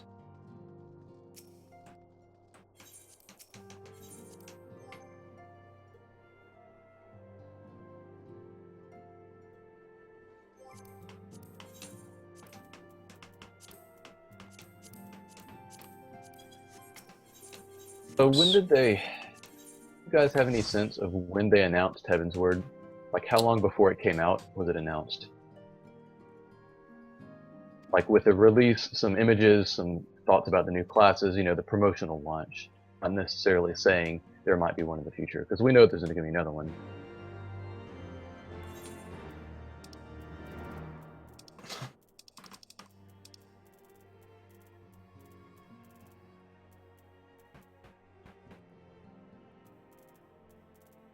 As a slaw.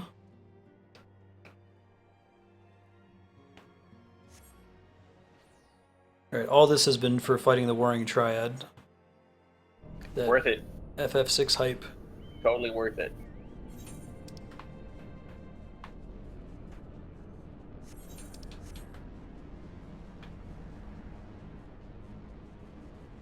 If you guys want to, whenever you get time before the next time we play, just do the 3.2 story. Like I said, I'll just record it locally and append it. We can probably do that from now on if there's like future patches or the next expansion. Well, shoot me an email or something when you're gonna do it, because I'd prefer doing it with other people, just for sanity's sake. Yeah, well, that might actually be fun. It could be cool if we were just doing it offline and giving commentary Yeah. and going through it slowly and not being like, we got to get to this trial before the 2 hours are up kind of situation. Easier to be immersed in it.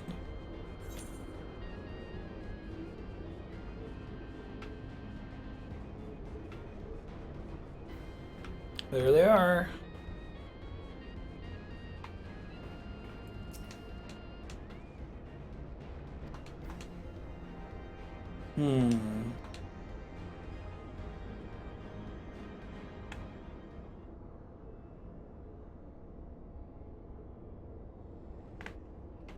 So Realm Reborn went to 2.55 is when they did Heavensward and switched over, is that right? And are we on 3.2 now, or are we on 3.3? Forget. I mean, we're not going to skip the dungeon. We would do all of the fetch questing up to the dungeon. Like, none of this stuff that we just did had to be live on stream. That could all be appended to a YouTube video.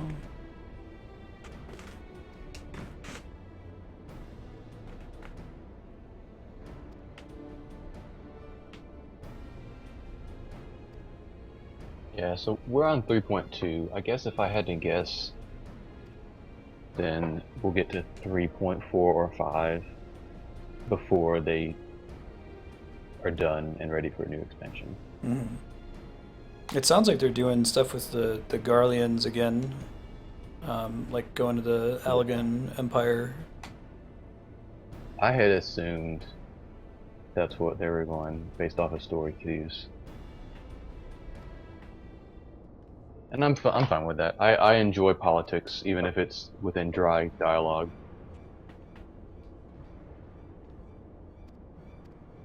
I'll watch the most boring shit if it's politically oriented, so.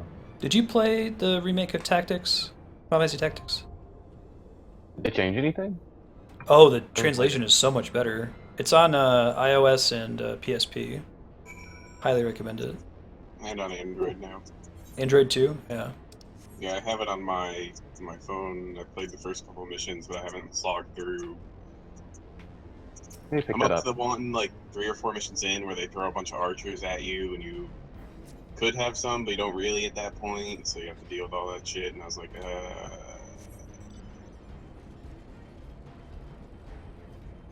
Yeah, I'll turn up the music, don't worry. It's one of the main things drawing me. I'm curious to see what they do with this, since it's FF6 material. I think your guy has his glasses on sideways. I love his new hat. So I guess they're naming it Sephiroth, right? Not Sephiroth. Yeah. But I think that this corresponds to Fiend in FF6, is that right? There's Fiend. Fiend, Goddess, and what was the third one? Poltergeist. Poltergeist. Also known as something else. More mundane in the FF6 Advance. Steve. Yeah, what? Shit, Steve. Feels like it. Poltergeist, such a cool name. I guess it's a German word, right? Yeah.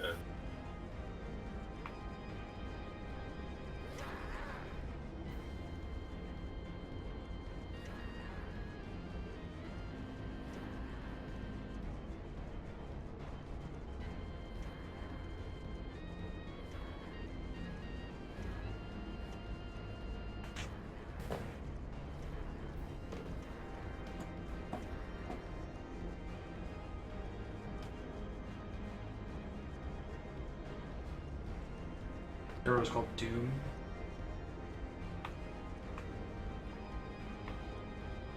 Oh, that's what it is, Doom. Yeah, I think Sephiroth is the name comes from like the Kabbalah word for demon or something. It's like the tree. The tree of Sephiroth. Tree of life. Yeah. You guys ready to queue in? Sure. Let's do it. Right now.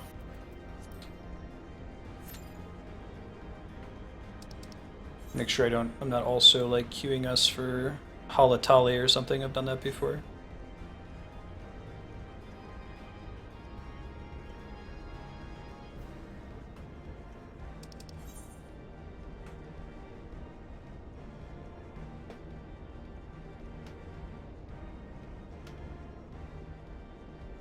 There we go.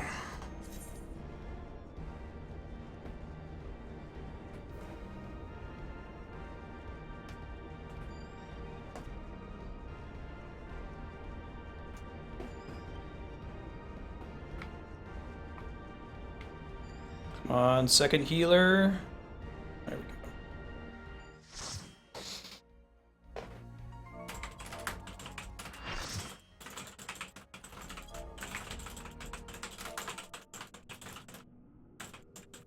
3 minutes. Got this. I can go a little bit over. Technically, my thing's at 1:30 my time.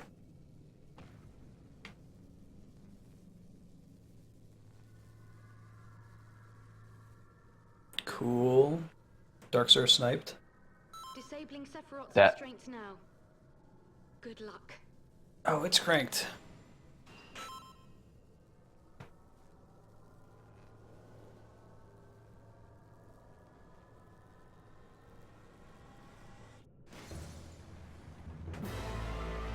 Oh, Whoa. awesome. I'm glad they brought that music back.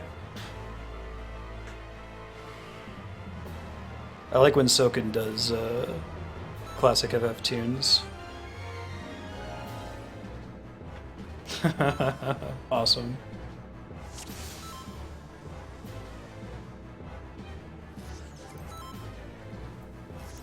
Points to a party member, get behind it. Okay. Any party member, everybody get behind him. Except for that party. Okay.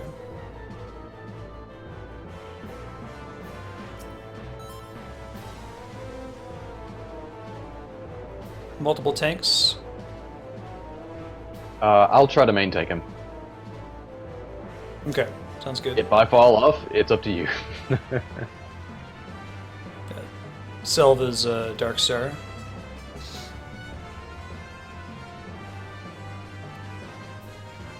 Is there an off tank in this fight?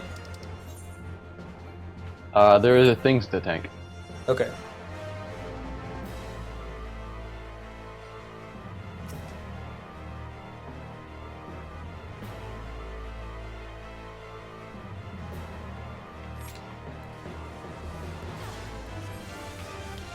Try not to suck. I'm glad that this is just the song from FF6. That's really exciting. I thought maybe they'd just do the opening and then change it. Don't fall off the stage either. Okay, big arrow on Thaumat Thug, which everybody's stacked up for. Okay, I guess it's one of those split damage when you see somebody have that.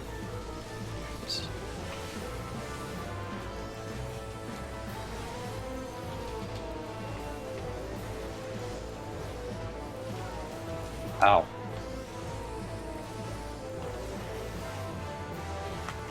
This would be super cool to do at PAX. Yeah, I agree. Don't stand next to each other, probably. Yeah, that appears to be the case. Okay. So there's stack mechanic and a runaway mechanic. Get behind him. Get behind him.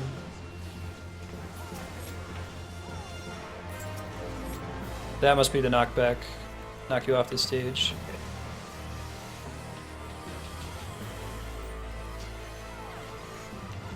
Yeah, I don't know if they'll have this one again at PAX Prime, but this would be a cool one. Maybe they'll do... I'm guessing they're going to do the rest of the Warring Triad. Stack up on Matt. A little butt slam. And they brought back the original FF6 boss theme. Or that's just the regular battle theme. Yeah. That's awesome. FF6's boss theme is probably my favorite in the series, if we get that too.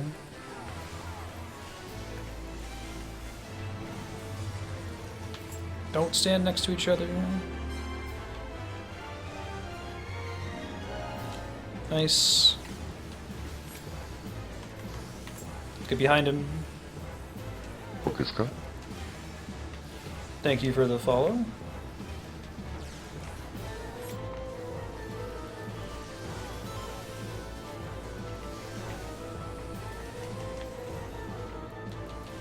Welcome, DJ.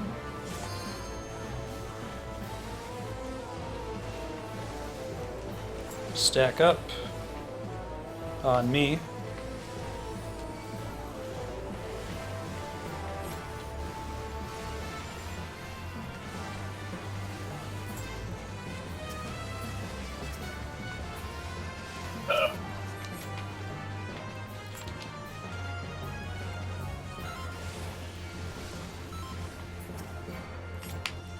Got him.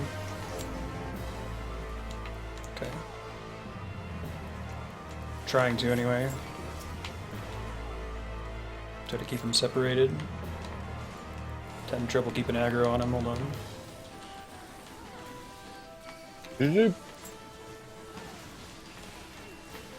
I got the Kakma thing.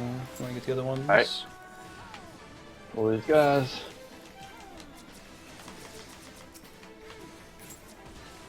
Double Kakma. I'm on it. Kakma blocked. Block that cockpit.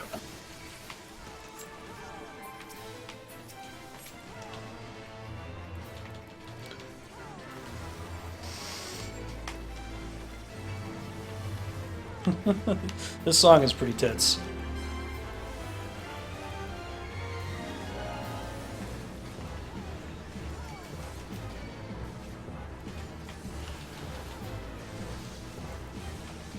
Okay, stack up.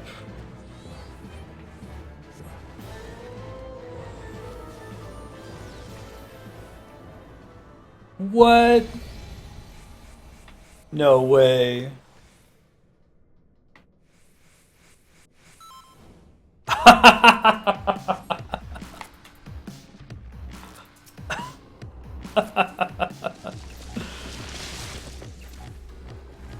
That's pretty cool.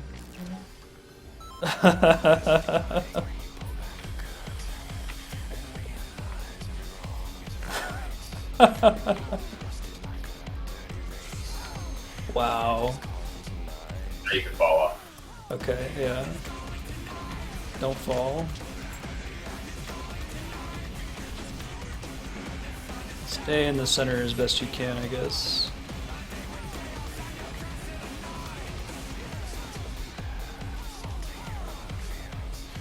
Is that one that you can dodge if you stand to the side of where he's moving his arm? That one was targeting two different players that should have moved to the edges. I see. I think it was one heal and one DPS.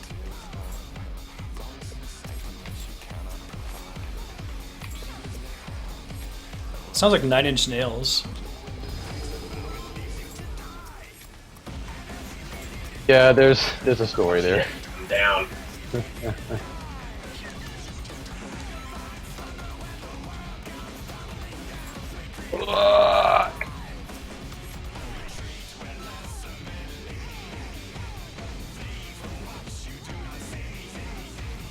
Okila dead. Oh, what happened? Should we just jump?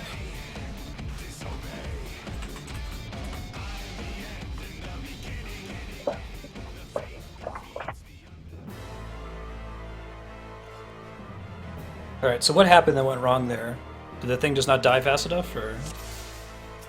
It was an ab we didn't kill.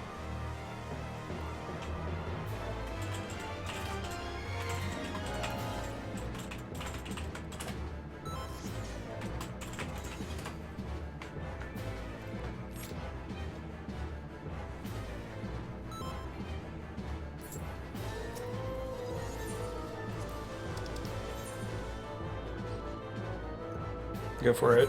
Everybody but Darkstar.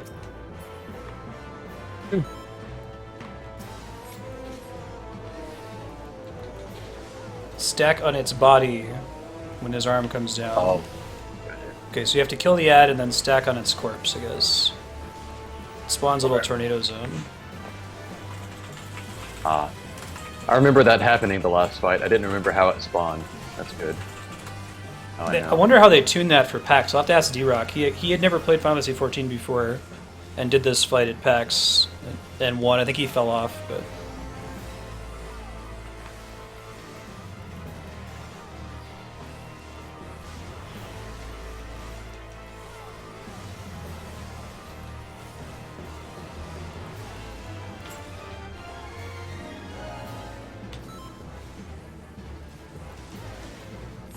Okay. Are there any other like big major we're gonna lose the fight mechanics other than that anyone Twitch chat or Discord remembers?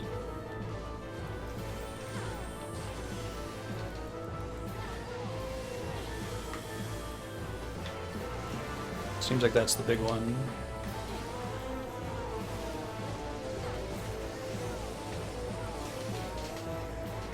Stack up on whoever's got the arrows. It's a cool indicator. Yeah. On this mode, okay.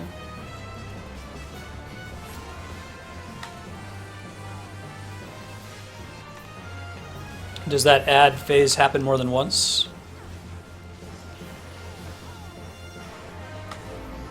That's good info. I was just pulling the other two ones. Maybe my extra DPS could have helped a bit.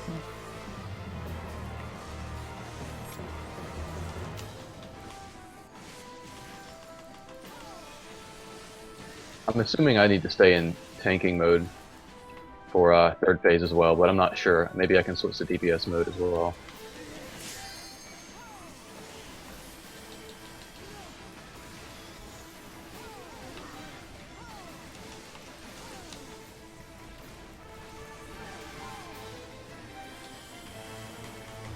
Stack up on meat.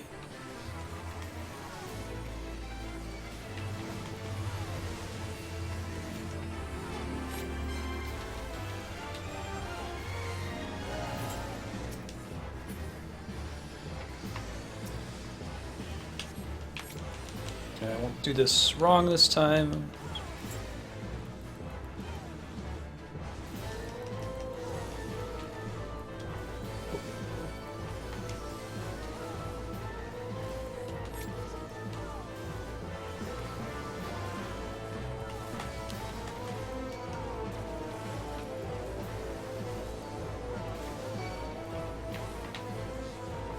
Second one now, or is that later?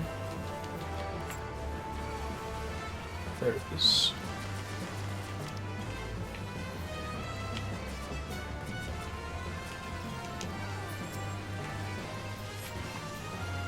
Trying to get him off, yeah. I got this. I can take hits. See, like, you must give a debuff or something, that's why you have to split them up, or it's just that he hits really hard. Yeah. He hits for like 10,000 damage. See? Yeah. I didn't notice. Yeah, empty hand does... Oh, were you doing your paladin thing? I had no, I just was had a couple cooldowns up. Okay, stack up in the middle.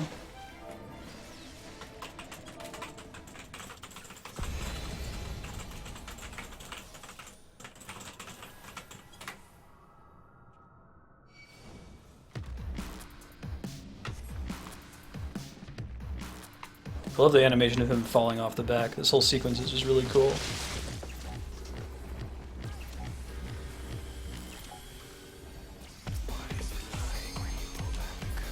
What's the thing about running to the edge? I didn't understand that. When he targets, that's line attack. Mm-hmm. Yeah. So after these, he'll do a line attack, and if you're targeted, move to a side the other guy's not at. Oh, you have to separate from each other? Yeah. Okay. Not targeted. Stay in the center.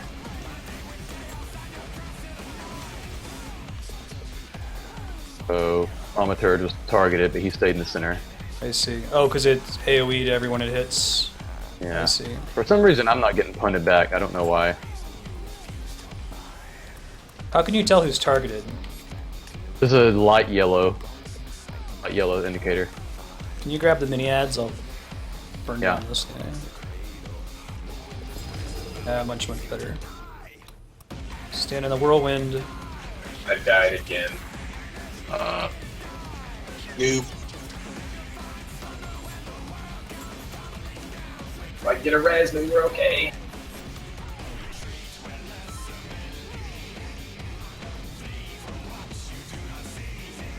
Back in the center. Yeesh, Dark Star. Ah. Oh god. Whoa. So we were Guys, supposed to that go was to when that. you're supposed to be inside the tornado. But the thing with the tornado was gone by then. Could have said something then. It was way in the back. I was still standing in it. Oh, I didn't realize it was still there. Okay. What was this again? Pillars? Yes, one person has to stand in each of those at least. Okay. Darkstar had it than someone. Oh shit. I got wrecked by that. Yeah.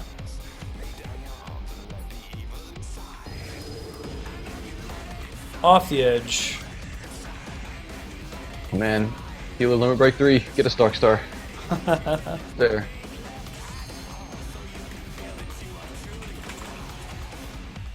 Although it's gonna not save the people. He's gonna get blasted, yeah. No time.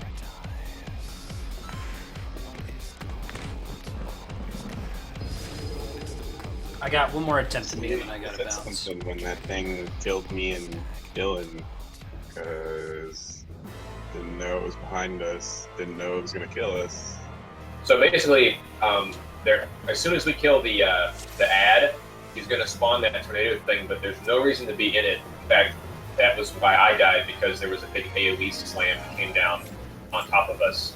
So don't move into that at all, but stay near it until whatever happens that goes up in the air. Right, but I'm saying I didn't even see it because, you know, I have to be standing right next to him to poke him in the dick, right? Yeah, no, We'll call it out this time. We know it. We know what's going on now. Is it still there? Like, are you supposed to wait to kill the ad until later? Or is it just...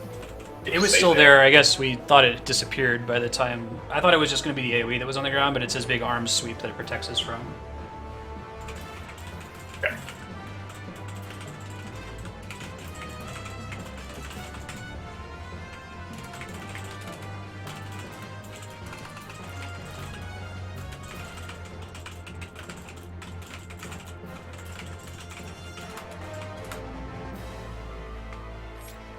He puts his arm down for the swipe. That's your cue to stand in the tornado.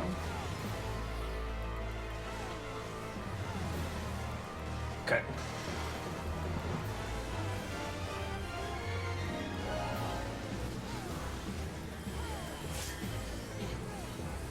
Stack.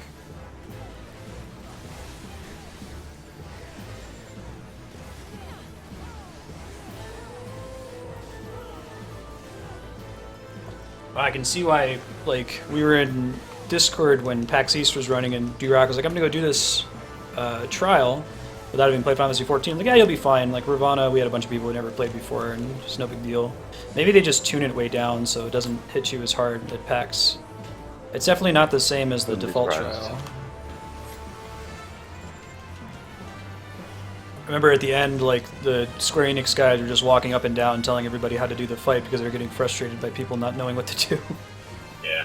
Kill the butterflies, don't get knocked out the arena, good luck.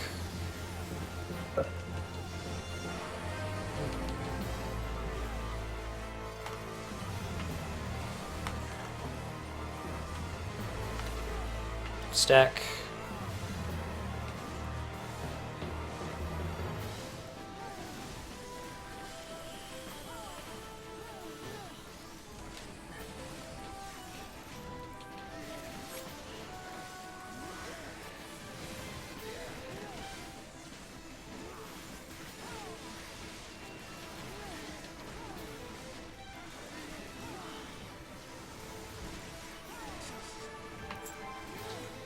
Anti-stack.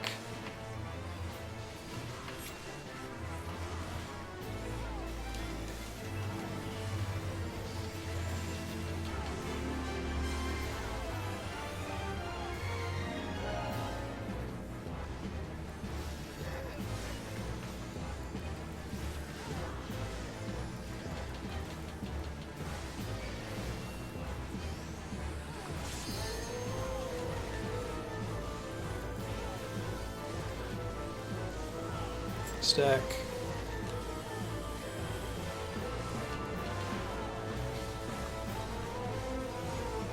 Phase. Soon. I think it is 60. There we go.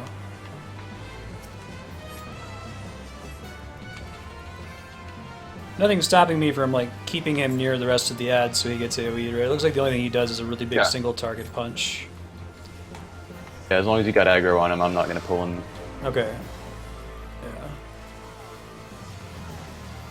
I understand what he does now. I wasn't sure if he was like he gives a buff to his allies or something. I think it's just he hits like a truck.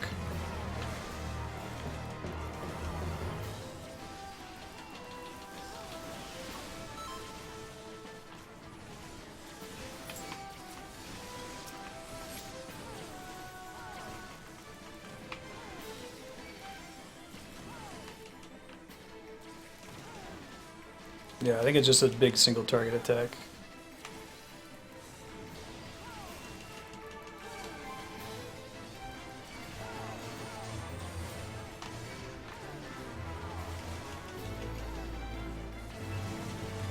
Is there a time limit here? Looks like he's casting a big attack, but...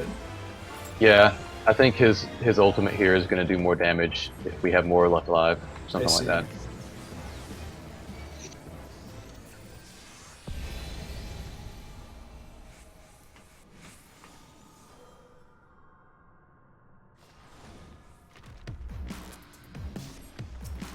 To DPS check. Gotcha.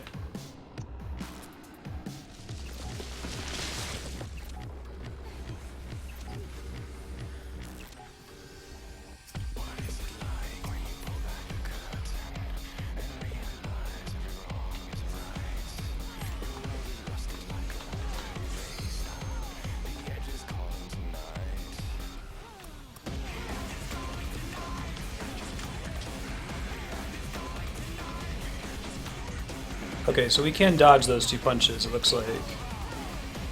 The side. And you guys are both in the center. Okay. Are you going to the same side? Does that matter?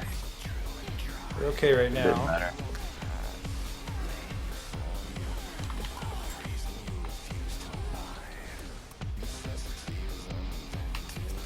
Get the storm. Fall on the one. He's gonna put some AoEs on top of it, so don't stand in that. That's what got us killed last time. Get out. Yeah. And now it can be stood in, although it doesn't need to be at this point. Alright. Wait for him to put the arms down.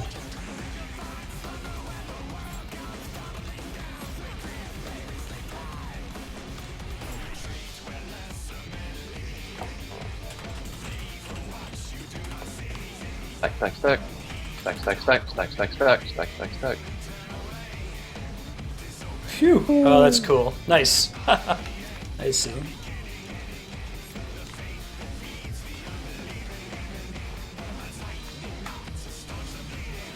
He move.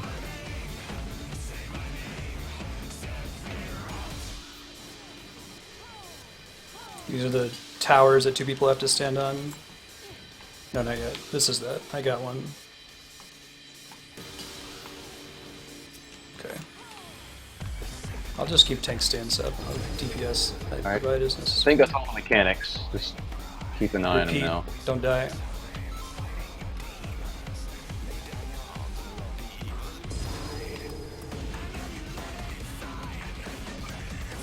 Ready to split apart. I got it.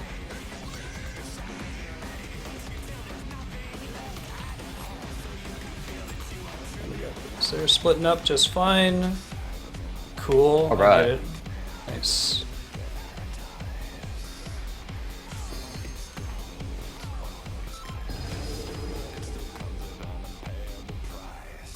Shoot. Shit. Do a lone victory if you can, Darkstar.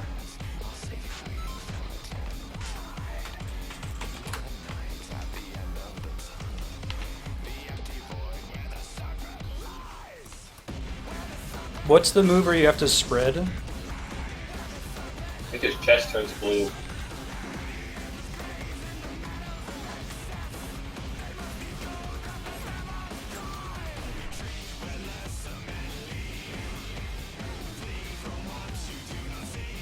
Getting an ad soon?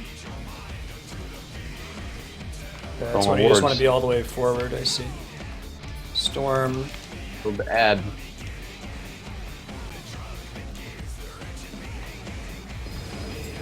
Don't stand in that.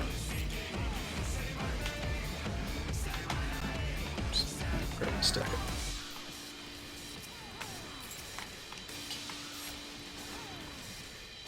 Good job.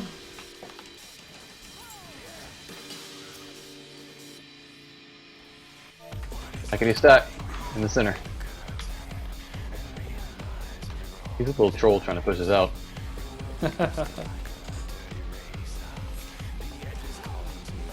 When he charges up, the energy in his chest spread out. Spread.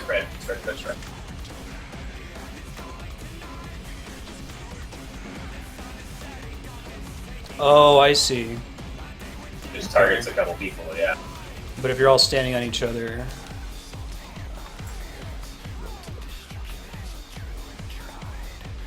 Pillars... If someone doesn't stand on the pillar, does it do raid damage or something? Get out of the AoE. What? Shit.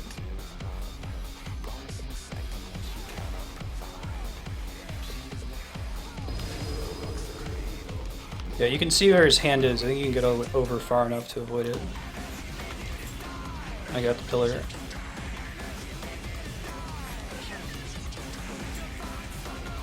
Sides.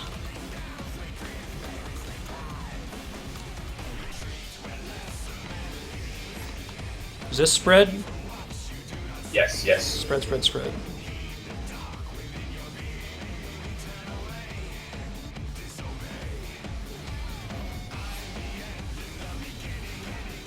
God damn it. Cool.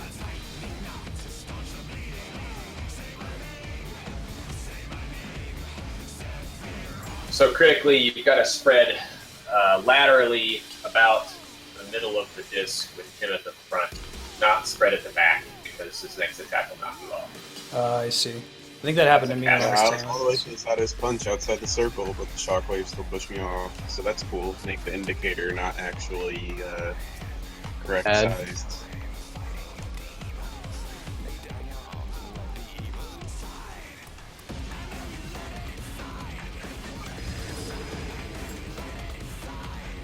Can't tank and kill it.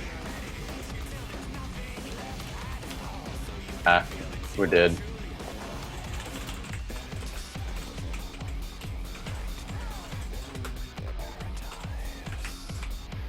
That was a clutch Okay. limit break, though, Darkstar. You saved it for that part. Yeah.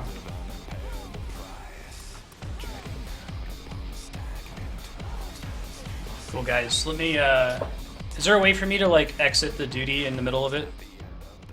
I have them kick me. Yeah, or you something? can press U and then leave.